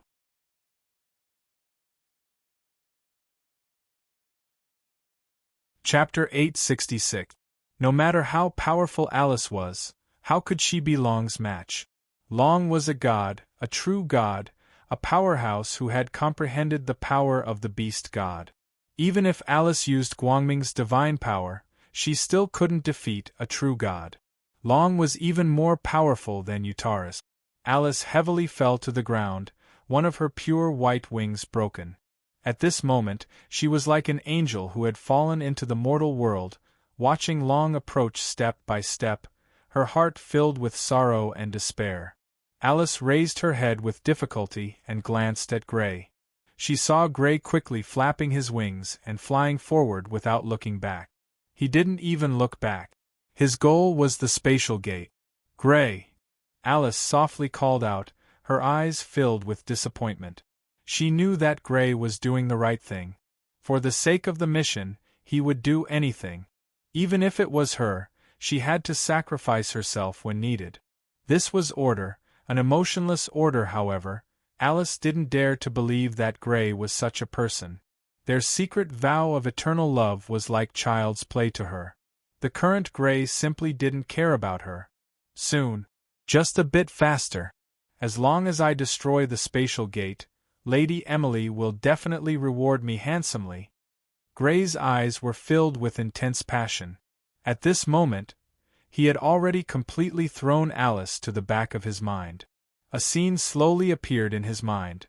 Gray, dressed in martial attire, kneeling on one knee in front of Emily. Emily was standing with her hand on his head, loudly reading God's decree. At this moment, he saw the envious gazes of the other angels. He leaped up and became the most popular person in front of Emily. All of this was because of the spatial gate. As long as I destroy the spatial gate and block the Beastman's reinforcements, I'll be the greatest contributor to the Holy Light Legion. Stepping on the blood of his fellow angels, Gray had already arrived in front of the spatial gate. His gaze met with Ron, but there was no communication. "It's an angel. An angel is coming. Stop him." Ron, Shea, and Cronia were in the middle of fighting and had no time to care about the spatial gate. At this moment, the spatial gate slowly rotated, and countless beastmen appeared in the void. "The space gate is about to start the teleportation." Ron's heart sank. He squeezed the interspatial ring in his hand. "Don't tell me. Am I really going to expose my identity?" Taking out the Calamity Divine Staff, showing off his great power, and risking exposing everything to destroy the spatial door, Ron hesitated, calculating whether his actions were worth it. "Kill! Kill! Kill!" Long began to slaughter his way into the group of angels. In front of Long, these powerful angels were like children fighting against an adult. They couldn't resist at all. Long slashed one angel after another, causing them to fall into a pool of blood. At this time, Long had also noticed Gray's actions. He raised his sword high and stopped in front of the last angel. Long was not stupid. In fact, no one who had reached the level of a god was as stupid as a pig. He quickly understood that there was something more important than killing. Seeing that Gray was already close to the dimensional door, Long finally understood the plan of the angel squad. Instantly, his eyes widened in anger. Motherf asterisk cur, you dare? Guangming's war hammer, Gray roared. At this moment, he had already thrown caution to the wind. He raised his scepter high and a hexagram that emitted white light appeared on his body. A war hammer that was formed by light spun around his body. Then, he slammed it towards the dimensional door. Boom! The powerful force of Guangming bombarded the dimensional door, causing the space to tremble violently. A small crack appeared on the tall totem pole. It had to be said that the orcs' buildings were quite sturdy. Although the dimensional door was damaged, it did not collapse. However, it was already on the verge of collapse. The power of the space was also beginning to become unstable. Roar! At this time, Long could no longer care about Alice. He roared and suddenly jumped up, rushing towards Gray's direction. The orcs' attacks were even more urgent. They knew that once the dimensional door was destroyed, it would affect the entire battle. However, Ron, Shea, and Shea were holding back a large number of orcs. Shea and Cronia were already covered in blood. Gray glanced at Ron. Both of them exchanged glances but did not communicate. At this time, Gray's Guangming's warhammer made a circle in the air and returned to his body. At this time, all the angels had died in battle except for Alice. However, she was also on the verge of death. Gray smiled. Hee, my mission is about to be completed. Victory belongs to the Holy Light Angel Squad. Long. No matter how strong you are, you can't stop me now. After saying that, Guangming's war hammer struck out again. Accompanied by a powerful force, it blasted towards the two totem poles. This time, he used the Guangming's divine power that Lady Emily had bestowed upon him. No! Long shouted. At this moment, he was so regretful that his intestines turned green. He should not have been entangled with these angels. Instead, he should have rushed over to protect the dimensional door. As long as he stood in front of the dimensional door, no one would be able to get close. Unfortunately, it was already too late by the time Long realized this. Guangming's war hammer had already struck out. With the addition of Guangming's divine power, Guangming's war hammer was several times larger than before. Boom! Guangming's war hammer struck the totem poles. The dimensional door emitted an intense light. Immediately after, the space surged and the earth began to shake. Boom! Rumble, the totem poles began to collapse. The dimensional door's power gradually weakened. Countless bolts of lightning flew into the air, forming a beautiful scene. Success! Ron, Shea, and Cronia saw this and were both surprised and delighted. However, the three of them looked at Gray with complicated expressions. That's right, Gray had indeed destroyed the dimensional door and blocked the Orc Frost Wolf Legion's continuous reinforcements. This was indeed beneficial to Ron and the others, but was there such a good thing in the world? What was the goal of the Holy Light Angel Legion? What was their goal in spending so much effort to destroy the dimensional door? Ron could figure it out even if he used his toes to think. Perhaps they had set their sights on the Forgotten City. They wanted to replace the orcs' position in the undead main plane. If this was really the case, it wouldn't be a good thing for the undead. It was just that the ones controlling the undead's fate had changed from the orcs to the angels. The undead's fate hadn't changed at all. Roar! Long let out a howl of despair. At this moment the orc soldiers were at their lowest. Ha ha ha! Gray laughed loudly. His face was filled with pride and insanity. Ugly, lowly orcs, you're done for. The Frostwolf army is done for. Rumble. No matter how powerful you are, You won't be able to turn this around. You have lost. I'm going to kill you. I'm going to kill you.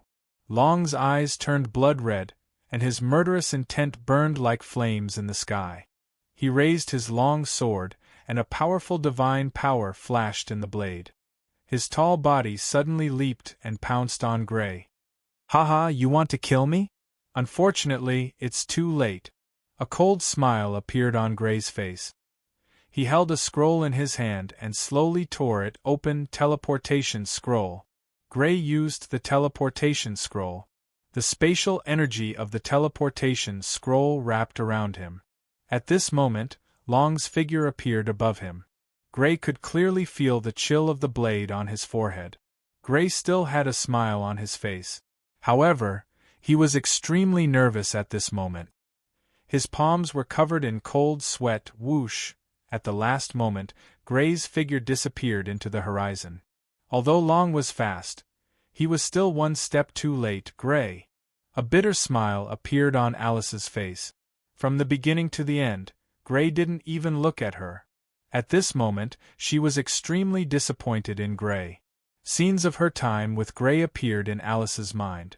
The two of them fell in love, and learned from each other. Gray was the captain and she was the vice-captain. The two of them cooperated well and were very close. But, Gray, did you know? My strength has long surpassed yours. But I know your pride. In order to protect your fragile self-esteem, I chose to hide my strength. Alice thought. 2 lines of tears slowly flowed down her cheeks. You despicable angels! I will kill you all! I will kill all of you! With the dimensional gate destroyed, Lung was so angry that he was about to go mad. He strode towards Alice. He was going to kill her. That's right. Only by killing could the hatred and humiliation in Long's heart lessen. This time, Long raised his butcher's knife against the defenseless Alice. In front of this powerful god, Alice, who only had the strength of a god, couldn't resist at all. She closed her eyes in despair. Lord Long, be careful! Long's longsword was about to slash down. He could almost see the pitiful female angel in front of him being cut in half. He could even smell the pungent smell of blood. However, at this moment, the voice of an orc soldier sounded in his ears. A trace of the light of a divine weapon appeared in front of Long. It carried a powerful cold aura. It was as if winter had suddenly arrived. Boom! The long sword and the sharp sword collided. An earth-shattering aura erupted. It swept through the surroundings like a hurricane. Caught off guard, Long took a step back. The person who came was Shea. She put all her strength into this attack. But it only made Long take a step back. What? An undead? A human? The moment he saw Shea, Long's eyes showed a trace of surprise.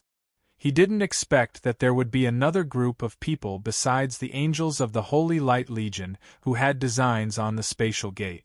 He didn't even know the identity of the other party. A human who cultivated the power of the undead? At this moment, Shea had already pulled Alice onto the back of the nightmare beast. She turned around and ran. You still want to run? An undead, Long said coldly. He had nowhere to vent his killing intent. Shea had saved the person he wanted to kill. This made his heart even angrier. The Holy Light Legion was one thing, but you, an undead who cultivated from a human, actually dared to shit on the heads of orcs? An undead? What I hate the most are undead. Just as Long was about to make a move on Shea, he didn't expect to be surrounded by strong enemies. An enemy who wasn't weaker than himself was staring at him.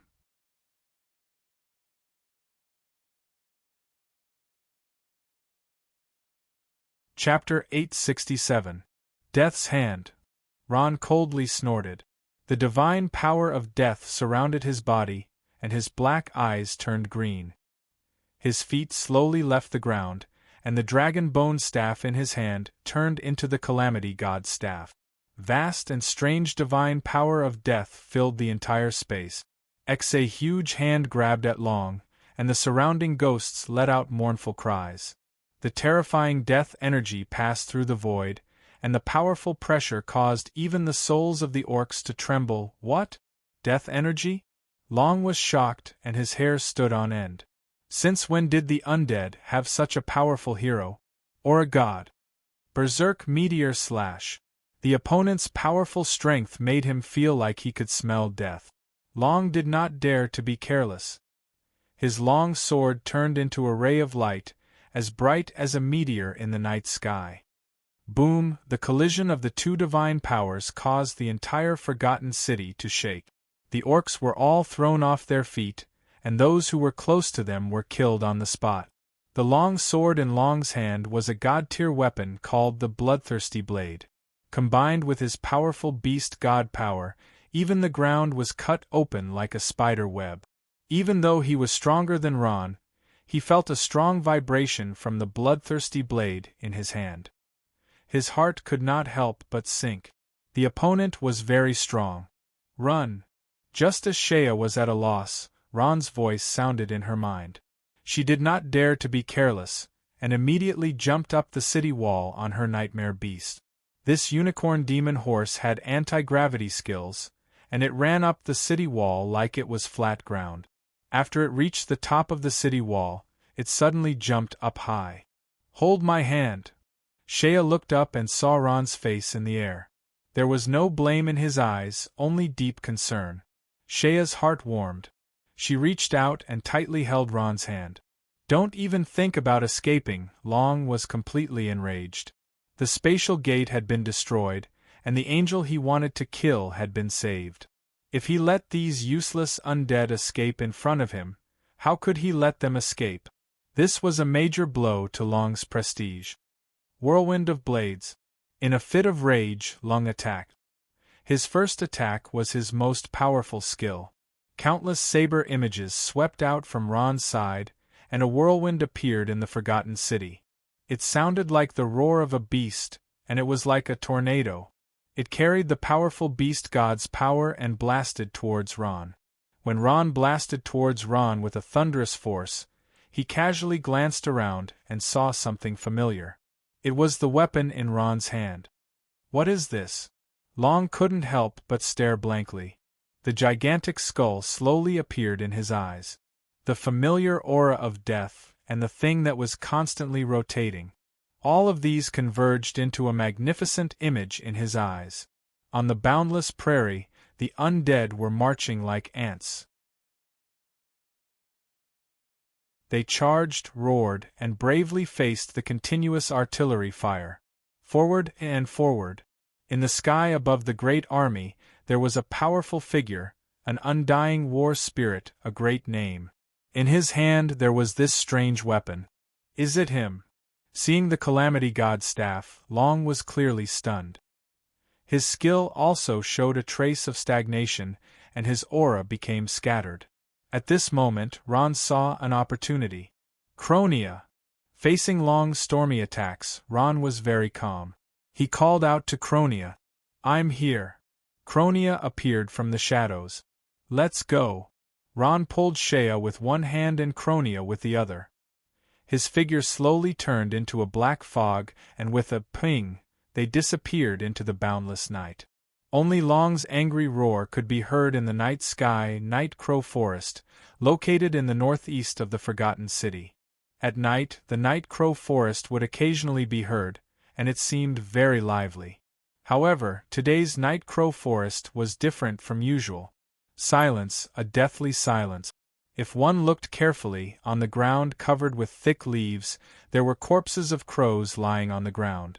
These corpses seemed to have been burned by something and had already turned into charcoal.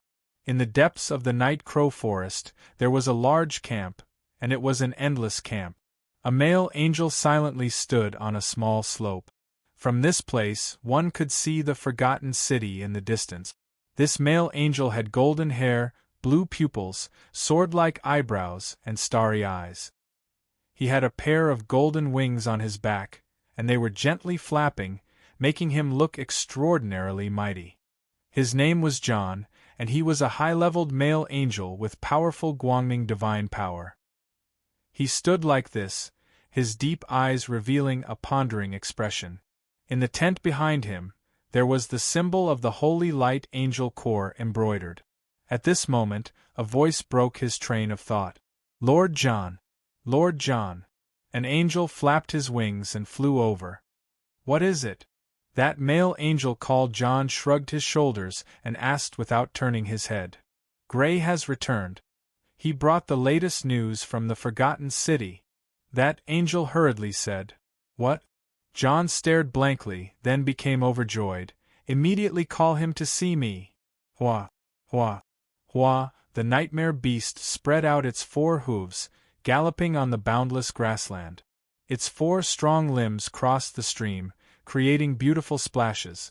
There were 3 people riding on the nightmare beast's back. Besides Shea and Ron, there was also Alice, who had just been saved from Long.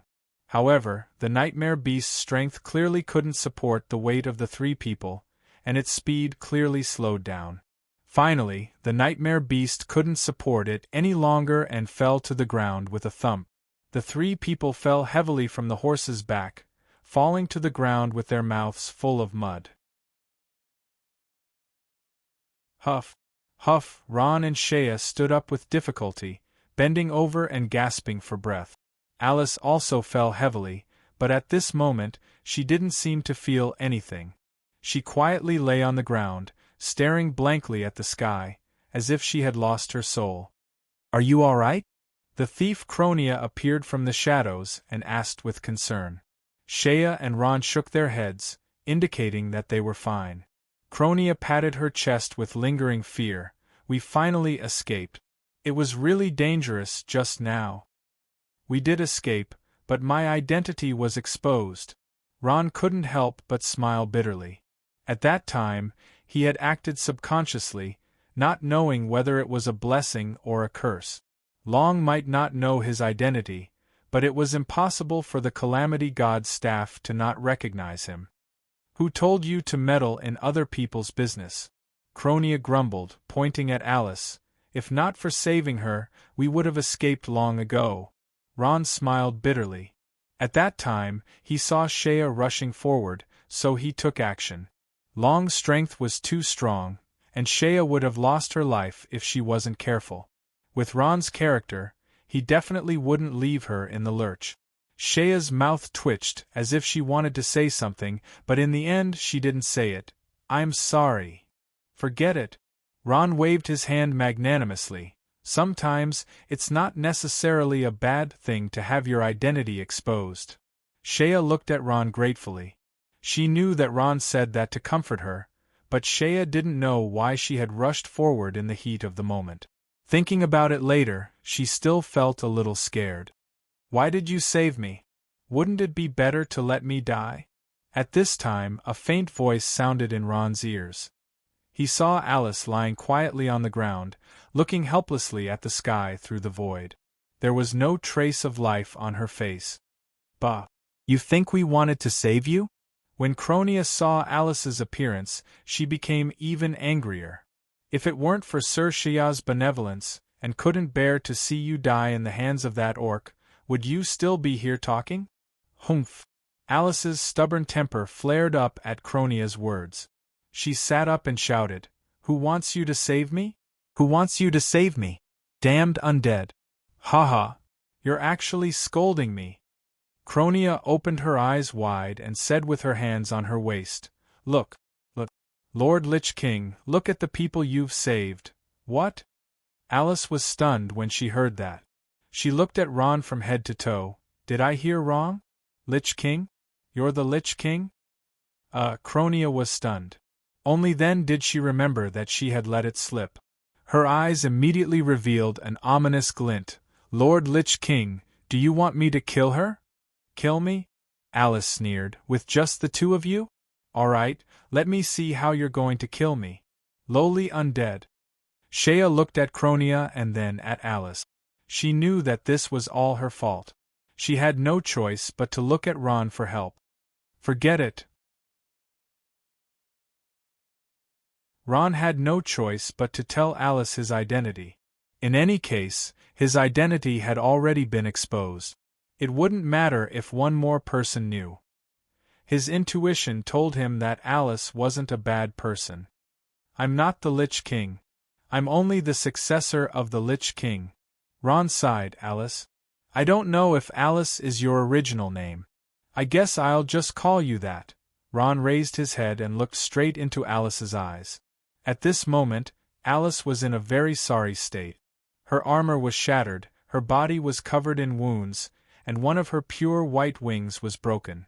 However, her head held high still carried an unyielding arrogance. "You can tell my identity to the other angels. This is your right. Perhaps you'll receive a generous reward. However, this has nothing to do with us. We're leaving now. This is medicine for you. It can heal your injuries." After saying that, Ron gave Shea a look. Shea understood and took out some healing potions from her spatial ring and placed them on the ground. Seeing Ron's actions, Cronia could only resentfully put away the dagger she had taken out. Alice didn't say anything. She tightly clenched her fists, her delicate body faintly trembling. "Let's go." Ron glanced at Alice and called out to Shea and Cronia before turning to leave. "Wait." At this moment Alice finally spoke. She called out to Ron's group. Ron's group stopped and looked at her in confusion.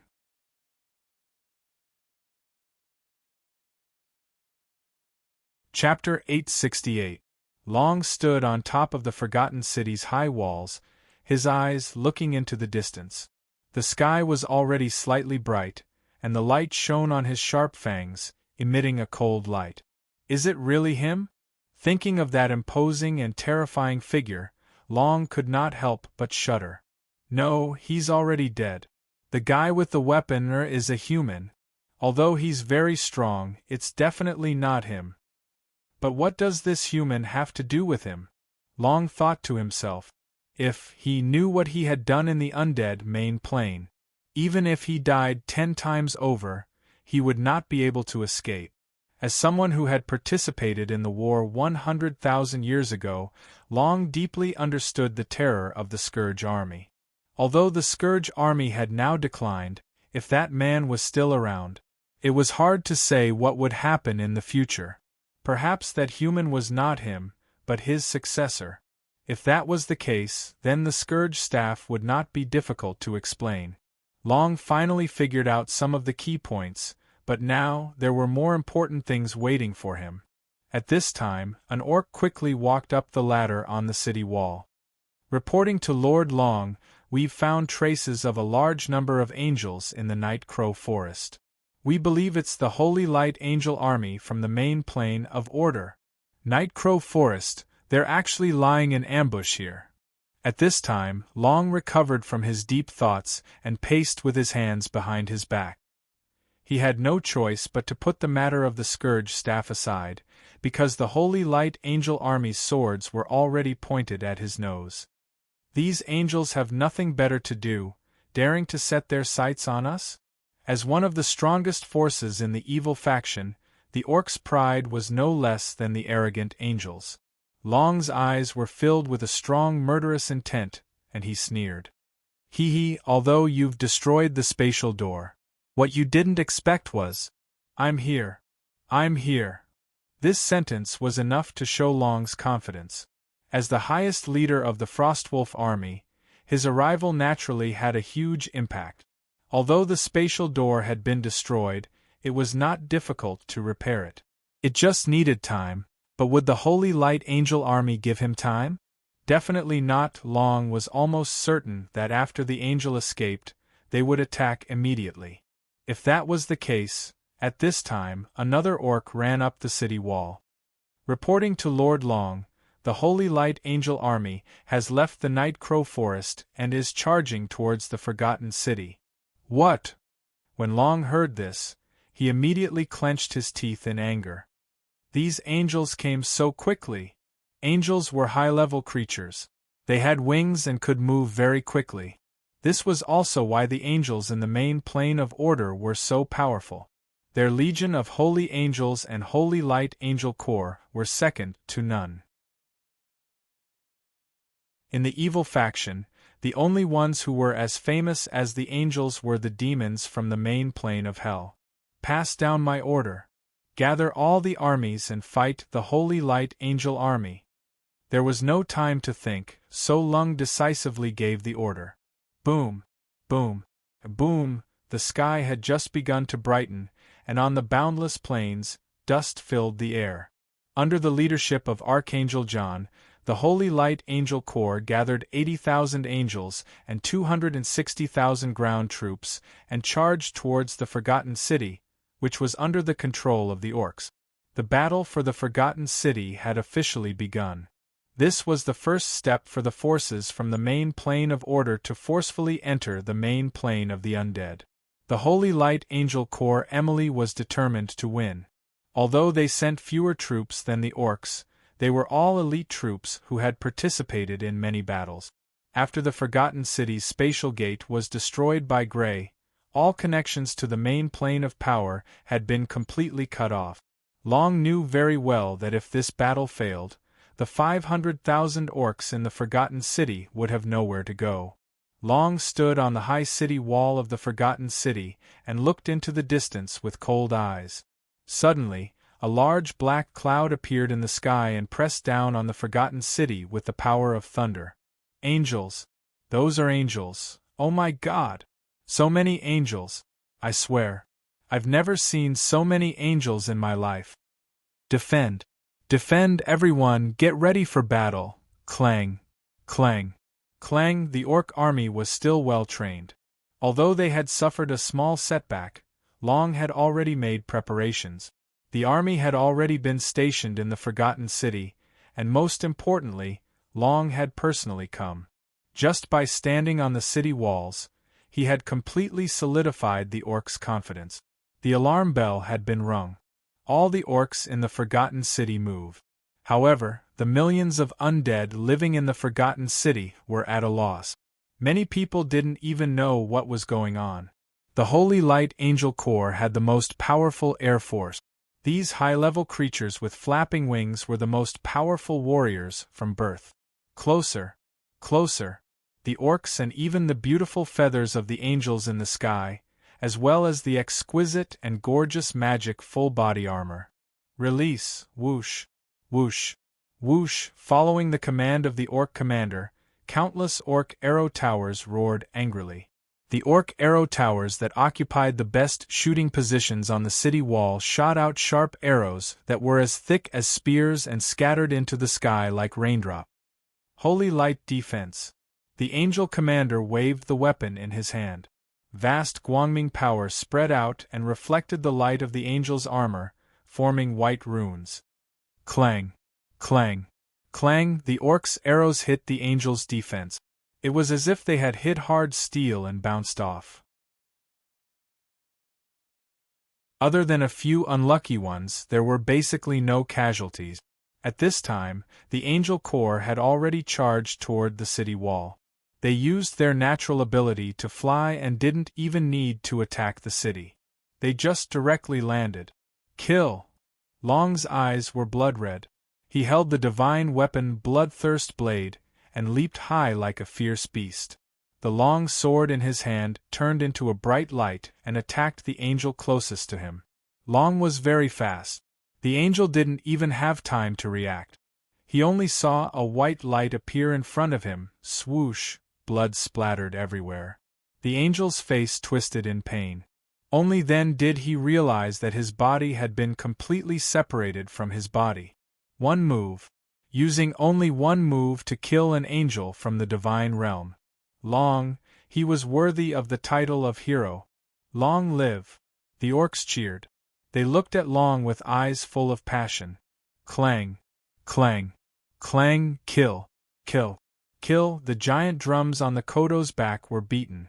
The orcs' fighting spirit was completely ignited. They panted heavily and stared at the angels descending from the sky with bloodshot eyes.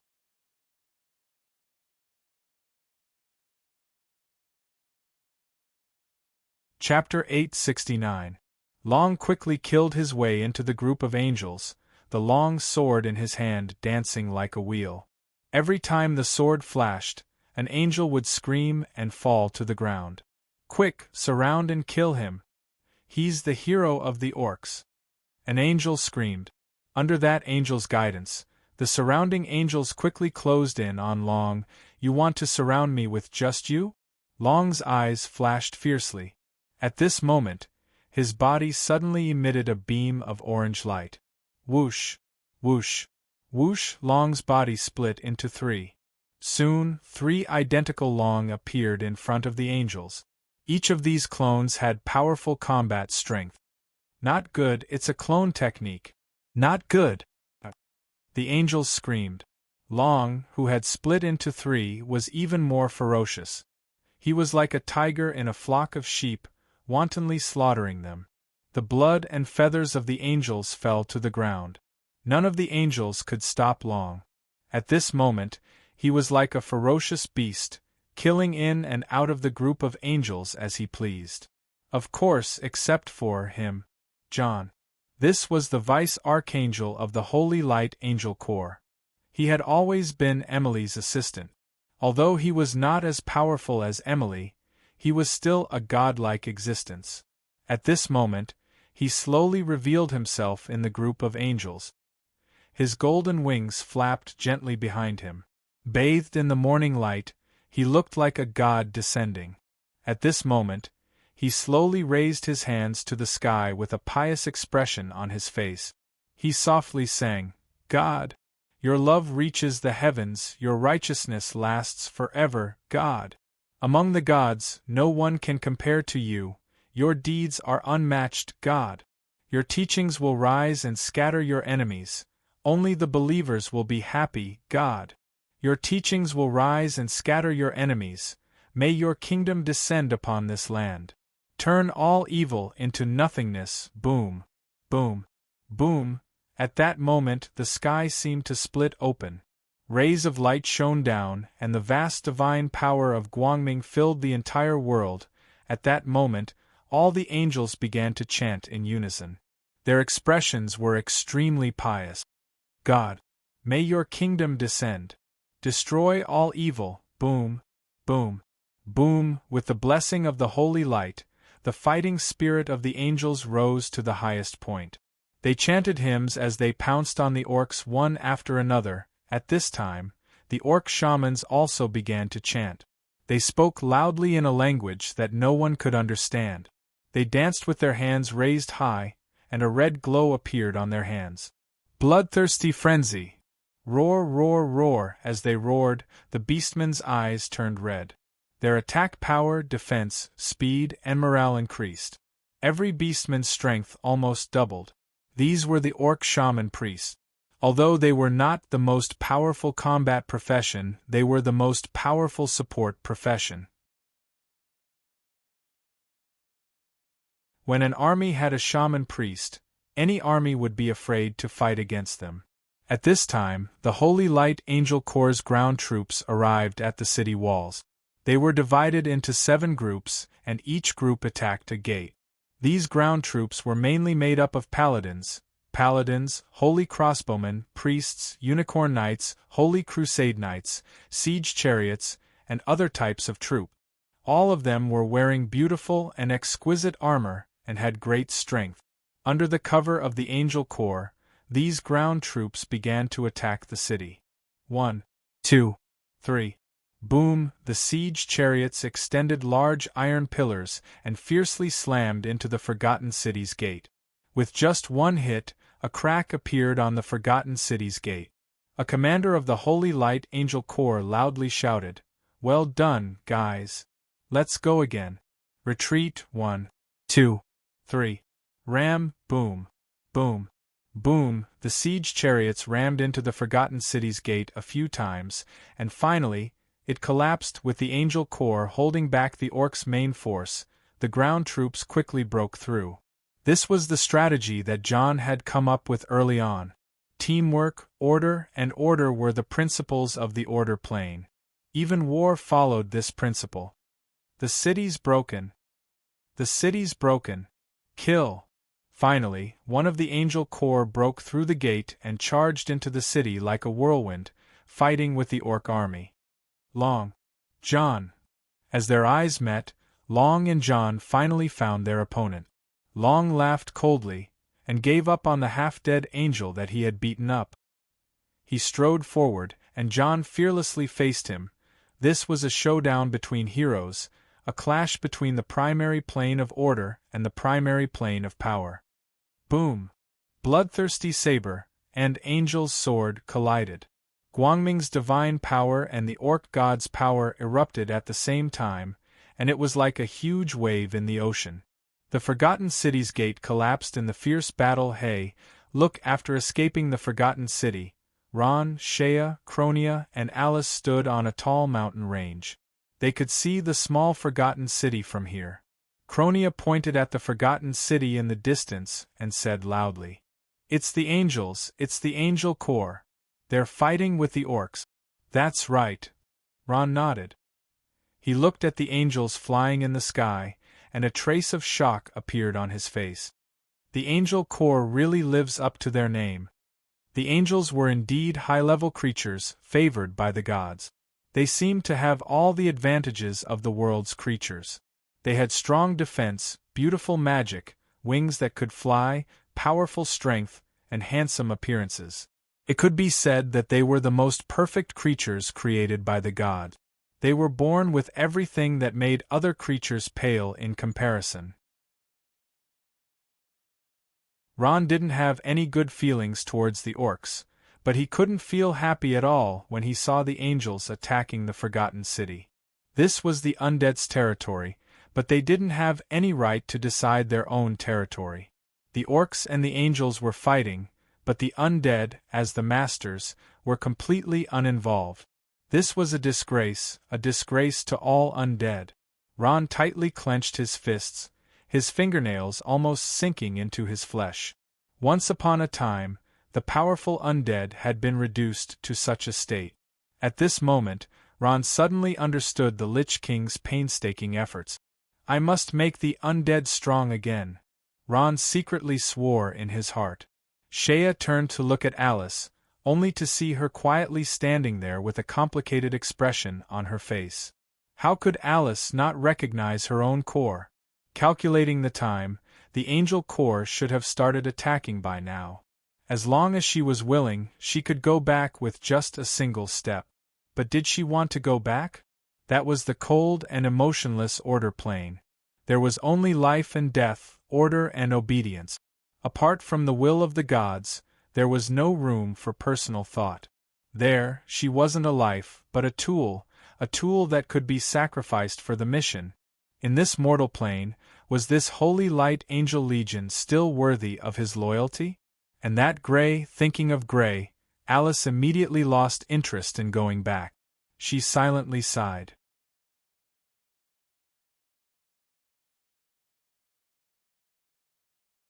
Chapter 870. The four of them headed west. Alice folded her wings and hid them behind her back. She then covered herself with thick armor, making it impossible to see from the outside. About 7 to 8 hours later, they arrived at an undead market.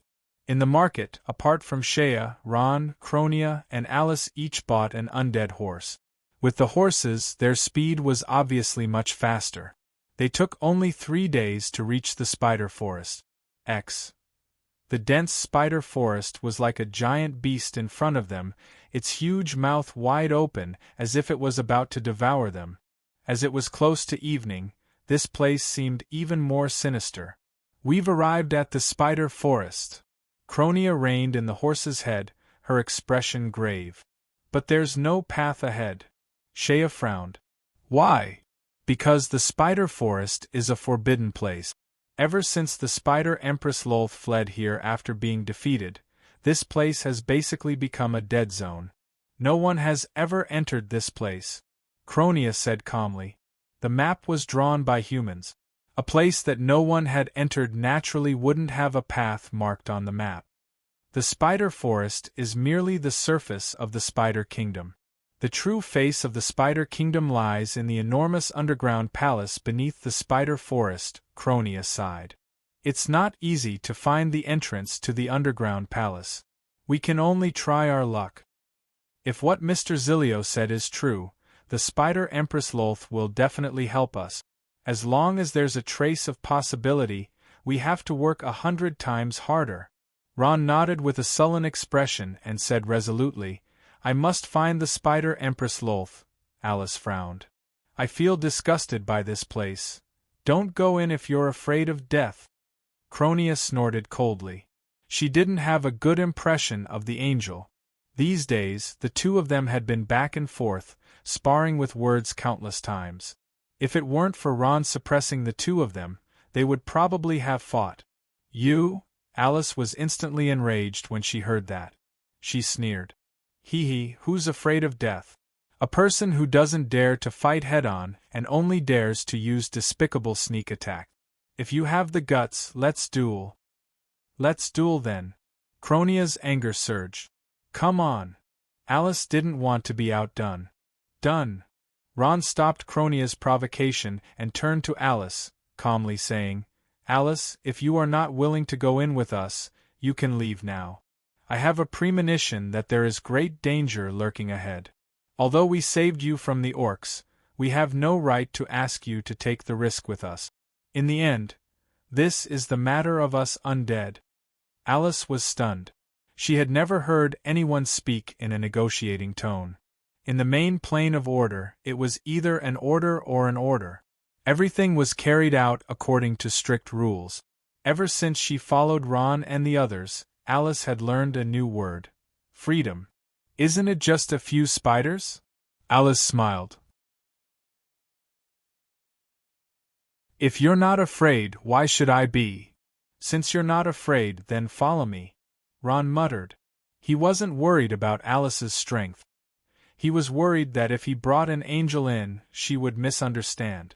However, along the way, Alice had unknowingly become their companion. Since Alice insisted, Ron couldn't refuse. Ron and the others led the horses into the spider forest. Dark, gloomy, and quiet. This was Ron's first impression of the spider forest. Instead of calling it a forest, it was more like a land of death. There were no birds chirping, no insects chirping, and no signs of any living creatures. It didn't have anything that a forest should have. Hiss! Hiss! The undead horse snorted uneasily and kept retreating as if it felt fear ahead. Something's not right. Cronia's ears perked up. It's too quiet here. It's so quiet that it's scary. Everyone, be careful, Ron said in a low voice. It was easier said than done to find an entrance to the underground palace in this huge forest, but Ron wouldn't give up. After a round of comforting, the undead horse finally calmed down. Shea stood in front with a long sword in one hand and a shield in the other, ready to deal with unexpected situations at any time. Alice also took out her weapon and armor and stood guard at the back. The two of them, one in the front and one in the back, surrounded Ron and Cronia in the middle. This was the best position for an adventurer team. The four of them walked for more than an hour, and the sky was completely dark. In the huge spider forest, they couldn't even see their own fingers. Alice somehow conjured a ball of light, and in an instant, the eyes of the four of them lit up. Not bad. Ron looked at Alice approvingly. He had to admit that Guangming's strength was very strong. Rustle, rustle, rustle, rustle, rustle, rustle. At this moment, the leaves in the forest moved for some reason, and Ron stopped in his tracks. What's wrong? Shea asked. Something's not right. Ron's vigilant eyes scanned the surroundings. I think I heard something. I think I heard it too. Cronia's ears twitched. It seems to be the wind? No. There's no wind. Ron's expression slowly changed. He used his soul power to communicate with the crow, and through the eyes of the crow, he saw a large white thing in front of them. That was a spider web. By the time Ron understood, it was already too late. The flying crow had already crashed into the spider web. Everyone, be careful. Ron's expression changed greatly, and everyone's hearts tightened. Gotcha! The large tree behind them suddenly broke and smashed towards the four of them. Alice coldly snorted, and her long sword turned into a white ray of light. Boom! The large tree broke into two. Immediately after, a large and sinister skull suddenly stretched out, scaring Alice and causing her to scream. This huge monster had a large skull-like head, and a large and bloated body. It had 6 large legs that supported itself on the ground, and 2 razor-sharp claws in front of it. Goo! The gigantic monster let out a strange cry and suddenly leaped high into the air, viciously biting at Alice. "Be careful, it's a crypt spider!" Cronia cried out in alarm. At this moment, the crypt spider had already bitten the longsword in Alice's hand. "Bastard!" Alice angrily shouted, and her strength suddenly erupted. She flipped over and fiercely threw the crypt spider to the ground. "Go to hell!" Alice's martial arts were powerful, and with a backhand, she stabbed at the crypt spider. "Don't kill it!" Ron shouted, but unfortunately it was too late. Alice's long sword had already pierced the crypt spider's abdomen, and disgusting blood flowed all over the ground like pus. Ugh! Ron originally wanted to stop her. After all, his original intention was to seek cooperation, not to kill. Now that Alice had made the first move, the situation was very difficult to salvage. Goo! Goo! Goo! However, the development of the situation was not what Ron had expected. At this moment, in the huge spider forest, crypt spiders poked their heads out of the forest, and there were thousands of them. Their bodies were as big as elephants, and the small ones were as big as bison. All of them had sinister skulls with deep fangs in their mouths, and disgusting saliva slowly flowed to the ground. They stared at the prey in front of them, and cheerfully cried out, "Goo! Goo! So many!" Ron took a step back, his face aghast. Thousands of crypt spiders gathered together, and the sight of it made one's scalp tingle. The key was that these thousands of crypt spiders could still be seen, and there were countless crypt spiders hidden in the forest. "Ron, what do we do now?" Cronia asked as they were surrounded in the middle, standing back to back. "Are they intelligent creatures? Or are they exotic beasts?" Ron asked, and there was a hint of nervousness in his tone. "They are living creatures, not exotic beasts," Cronia said with certainty. "But it's said that these guys don't have high intelligence. Can we communicate with them?" Alice asked with a trembling voice. She was most afraid of these disgusting bugs, and this was also the reason why she had overreacted earlier. "I don't know, but let's try." Ron took a deep breath and calmed himself down. "Everyone, don't make a move, don't make a move." Ron calmed down and said with a smile, "Everyone, we don't have any evil intentions. We are the undead from Hawkant, and we have something to discuss with your queen. I think you should be able to lead us to her, right?" Roar. A low roar suddenly came from the dense forest, and then all the crypt spiders calmed down. At this time, a spider several times larger than an ordinary crypt spider slowly crawled out from the group. He was the leader of this group of spiders, the Crypt Spider King. The Crypt Spider King growled a few times. He tilted his head, and his blood-red eyes looked at Ron and the others. His nose twitched as if he was sniffing something. This should be their leader, Ron thought. He pressed his hand down and said to the Crypt Spider King, "Listen, I'm looking for your Empress. It's something very important." Roar. The Crypt Spider King growled and interrupted Ron's words. He said vaguely, "Scram? This place does not welcome undead." What? Although the Spider King's words were intermittent, Ron still heard it clearly. However, he did not understand why the spider forest did not welcome the undead. Were they not allies? Ron was not willing to go back like this. His mission was not completed yet. He took a step forward. "Listen to me." "This, roar." The Crypt Spider King growled. This time there was a fierce glint in his eyes. Even the surrounding crypt spiders looked unfriendly. This was his last warning. "Don't worry about him. Even if we kill our way in, what can they do?" Shea snorted and said. She had already seen that the Crypt Spider King was only in the realm of the gods. It would be easy to kill him. Roar.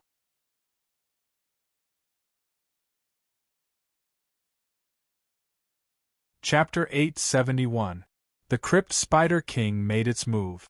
It let out a strange cry and opened its mouth, releasing countless skeleton-like spirits. These strange skeletons flew and howled, letting out mournful cries. "Be careful, it's a soul attack." Ron's heart tightened as he shouted. Although these skeletons wouldn't harm the body, they would attack the soul. When thousands of crypt spiders released these strange souls, one only needed to think to know how terrifying they were. Boom! Ron opened his hand and a faint green flame shot out, burning the spirits to ashes. "Quick, let's kill our way out." Kill! At this time, Shea, Cronia, and Alice had nothing to worry about. They waved their weapons and charged at the crypt spiders in front of them. Kill! Kill! Kill! At this time, Ron's undead horse let out a miserable cry. One of the crypt spiders had bitten off its neck. Then, the other crypt spiders swarmed over and instantly tore the undead horse into pieces. Cronia and Alice's horses were also killed. Hiss! At this time, the Crypt Spider King spat out a white substance from its mouth and shot it at Ron and the others. "Be careful, it's spider silk," Cronia warned. The dagger in her hand emitted a cold light and instantly cut the spider silk in half. Although these spider webs looked extremely soft, they were abnormally tough. Even a sharp sword would have a hard time cutting through them. Most importantly, these spider webs carried a powerful paralyzing poison. Once entangled, one would be unable to move. Hiss! Hiss! Hiss! More and more spider silk was shot out. The thousands of crypt spiders shot out densely like raindrops. Soon, a white sea formed around Ron. The spider silk stuck to his body and was extremely sticky. Ron's movements were obviously slowed down. "Purify!" At this time, Alice shouted. She raised the longsword in her hand and a powerful light flashed from the tip of the sword. It was as bright as the sun. When the spider silk came into contact with the light, it was as if it had come into contact with flames and instantly melted. Purify was one of the angel's ultimate skills. It could purify all evil and eliminate any negative effect. "Well done, Alice, just like that," Ron shouted. At this time, there was no longer any spider web around him. "Restrain him first." Shea's gaze was fixed on the Crypt Spider King. She rode her nightmare beast and charged forward, leaving behind crypt spider corpses everywhere she went. "Coo, coo, coo!" The Crypt Spider King panicked. It didn't expect its opponent to be so powerful. It retreated while commanding the crypt spiders to surround it. Ron and the others didn't dare to continue fighting. As they fought, they quickly broke through. Soon, they arrived at an open space. At this time, the entire spider forest was in chaos. Countless crypt spiders gushed out like a fountain. These creatures that were born with the ability to burrow crawled out from the ground one after another, forming a sea of spiders around Ron. So many crypt spiders! Ron and the others were stunned. They had never seen so many crypt spiders before. One after another, they formed a black cloud. It was a disgusting and horrifying sight. "Coo, coo!" The Crypt Spider King made a few strange sounds. At this time, it opened its huge mouth. In an instant, countless spider webs covered the sky and attacked. "Alice, quickly get rid of them!" Cronia panicked. These spider webs had already affected her movement. The ground was covered in a thick layer of them. She, who was usually agile, had difficulty moving. "No, there are too many. I can't get rid of them," Alice screamed in horror.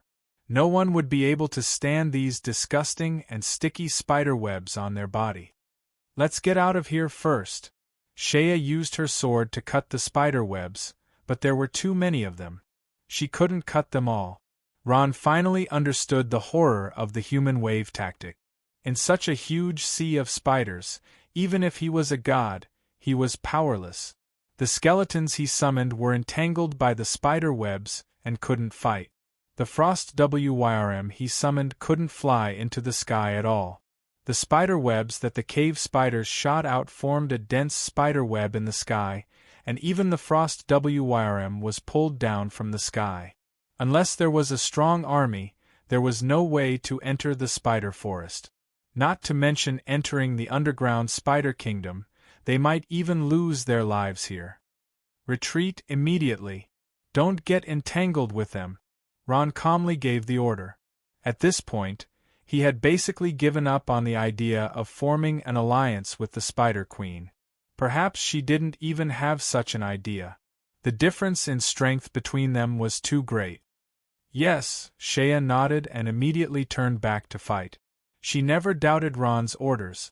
It wasn't that easy to escape. At this moment, the area around Ron had turned into a sea of spiders. Countless spiders continuously surged out from the ground. There were more than 100,000 of them. Although these crypt spiders were weak individually and didn't have strong defenses, their long-range attacks and spider webs were perfect. Alice let out a scream. With a swoosh, 2 white wings spread out from her back and transformed into her angel form. She flapped her wings in horror, trying to escape in the air, but she was tightly entangled by a large net in the air, unable to move. At this moment, Ron was already regretting. The danger of this trip to the spider forest was far beyond his imagination. Perhaps these crypt spiders weren't difficult to deal with, but there were too few of them. If he had an army, boom! At this moment, Ron suddenly felt his feet become light. Half of his body had already sunk in. Not good. There's a trap. Ron's expression changed. Careless, too careless. Why didn't the crypt spiders, who loved to dig holes, dig a trap in their path? Perhaps there were more traps waiting for them in the direction they were heading. Ron, Lord Lich King! Shea and Cronia screamed. Shea wanted to pull him back, but Cronia was faster. She rushed to Ron's side and suddenly laid on the ground, grabbing Ron's arm. Ron's downward momentum was stopped. Shea sighed in relief. Ron was about to thank Cronia when he suddenly felt his hand become lighter. Cronia's body slid down with Ron. Ron! Shea crazily rushed to the edge of the trap and fiercely pounced, but he grabbed empty air and rolled down together with himself. Shaw! Shaw! Shaw!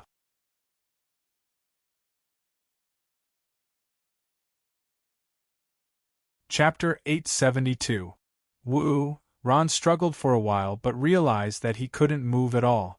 The paralyzing poison on the spider's silk had already seeped into his body.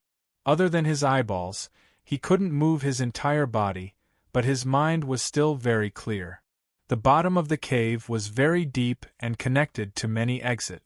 It was like a maze. Even if Ron could move freely, he probably wouldn't be able to walk out of this huge and complicated underground world. It was no wonder that Spider Queen Lolth chose to hide here after the Scourge army's defeat. This was indeed an excellent place to hide. Even an army wouldn't be able to take it down easily. The huge underground world was the best shelter. Coo! Coo! Coo! At this moment, the crypt Spider King that was dragging Ron cried out a few times. Then, Ron felt his body turn and separate from the other 3. Ron panicked.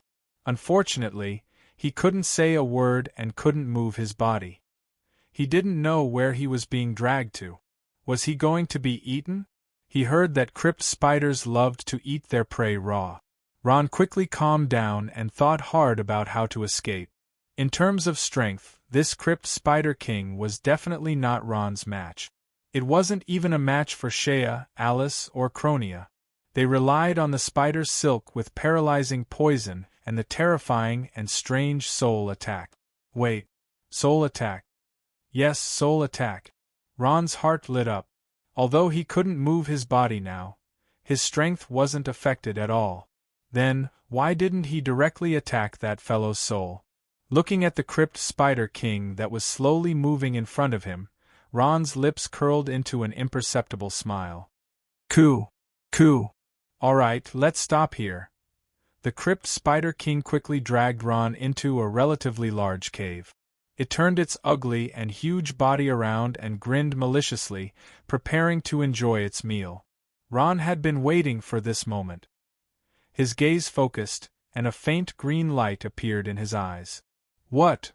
Caught off guard, the underground Spider King's body trembled, as if it had been struck by lightning. Its huge body trembled like a sieve. The expression on the Crypt Spider King's face changed. It did not expect the other party to invade its soul.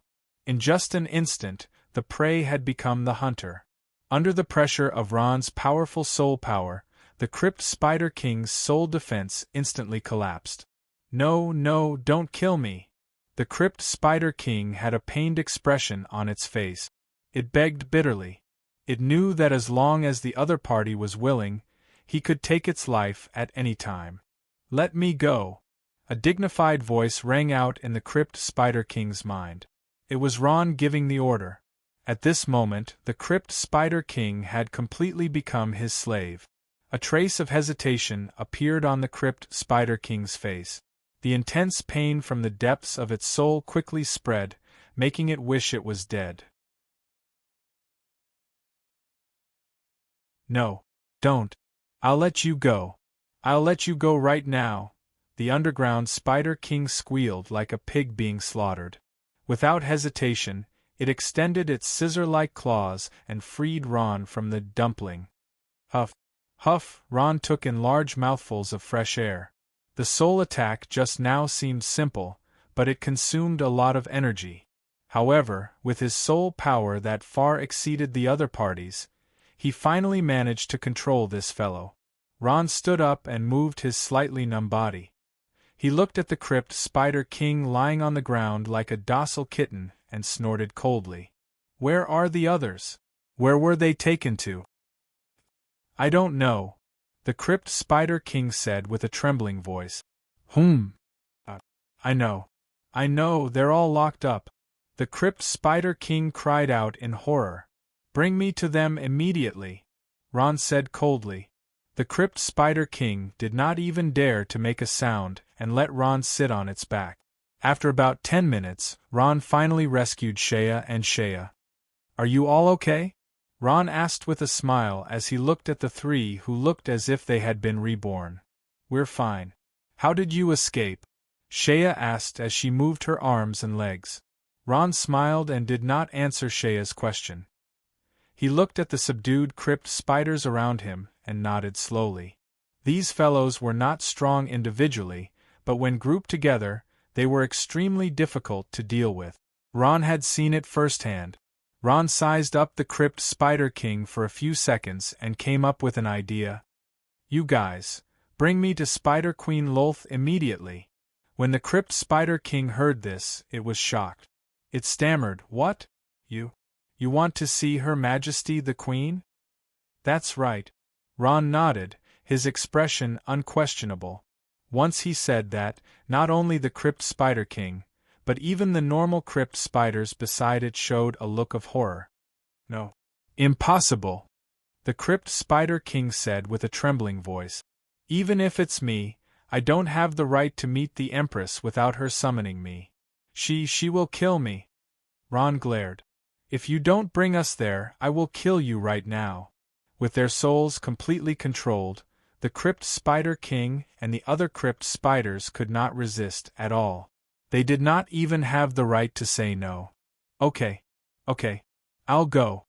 A few Crypt Spiders carried Ron, Shea, Cronia, Alice, and the rest deeper underground. Ron and the rest used spider silk as camouflage. Although they encountered many Crypt Spiders along the way, fortunately, they did not reveal any flaws. After walking past a slope, Ron felt his eyes light up as he arrived at a spacious plaza. A winding underground river surrounded a magnificent underground palace. The walls of the palace were inlaid with a large number of gemstones. The light from these gemstones illuminated the entire hall. This is Her Majesty's palace, the Crypt Spider King said with a trembling voice. Sir, this is as far as I can bring you. Ron carefully sized up this majestic underground palace. The palace's defense was relatively lax. There were only 2 crypt spider kings guarding the entrance that was inlaid with gemstones.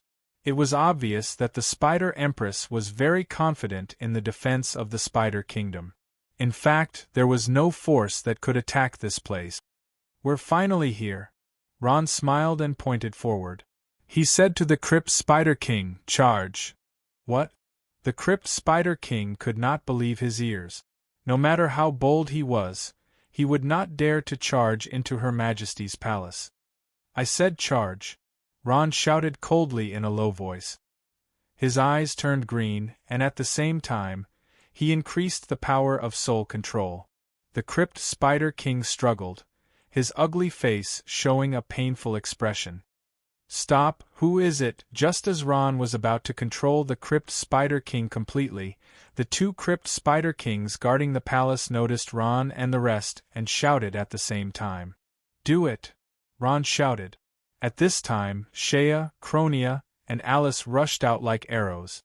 Swish, swish, swish, the heads of the 2 Crypt Spider Kings were chopped off in an instant, blood splattering everywhere. "Shea, quick! Open the door!" Zap, zap, zap! Shea shouted. Her tall body stood in front of the door. She pushed with both hands, and the heavy door was slowly pushed open. "Enemy invasion! The door is being pushed open! Kill!" At this time, the entire underground palace was alarmed. The crypt spiders who heard the commotion rushed out frantically. Kill! After entering the palace, there was a huge central hall. Ron waved his hand. Black gas spread and summoned a large number of undead creatures. Terror Knights, skeleton monarchs, and other high-level undead creatures appeared in the hall. Ron did not summon low-level skeletons. At this level of battle, low-level undead creatures were no longer of much use. "Cuckoo! Protect Her Majesty!" The crypt spiders cried out strangely and rushed out from all corners of the palace. They fought with Ron and the rest, and the entire hall was in chaos. Shea, Cronia, and Alice were not afraid. Under the cover of Ron's undead creatures, they fought with the crypt spiders. Rumble! Rumble! Rumble! At this time, the entire hall shook. Immediately after, a cold and strange aura came from afar. It was accompanied by a sharp cry. "It's a god!" Shea's expression changed slightly. She felt the immense power of the other party. Without a doubt, the other party was a true god. "Rose, I can finally see her." Ron took a deep breath. He could not help but feel a faint sense of anticipation for this legendary hero who followed the Lich King Hermes and fought everywhere 100,000 years ago. Boom! At this time, the thick wall was suddenly knocked open. Debris flew everywhere. In an instant, a large, blade-like arthropod leg reached out from the broken wall and stomped a Terror Knight into pieces. Immediately after, a low voice sounded from inside. Just from the tone, one could roughly guess the owner's anger. "Damned undead! Your provocations time and time again have made me lose my patience. Now you dare to trespass into my palace? Kiki, come. You will pay for your foolish actions." Amidst the low roar, a large body crossed the hall. 8 claws crawled on the ceiling and then slowly climbed down. At this time, Ron finally saw the true body of the Spider Queen. What entered Ron's eyes was a pale, extremely beautiful human female face. Exquisite, charming, noble, and cold. At this moment, her pink face was covered in frost and overflowing with killing intent. If one did not look at the terrifying spider body behind her, she would be a perfect human woman. Unfortunately, 8 large claws extended from her back. One end was like a sword piercing into the ground, while the other end was pierced into the ceiling. She looked down from above and coldly stared at Ron and the rest with eyes filled with killing intent. A cold aura filled the entire space, bringing with it an icy and strange killing intent. Cronia could not help but shiver. She stared at the large human-faced spider monster in front of her with eyes filled with fear. This was the first time she felt that death was so close to her. You're tuning in to the Phoenix Knights YouTube channel. Don't forget to subscribe and join us on this journey to catch the most captivating stories.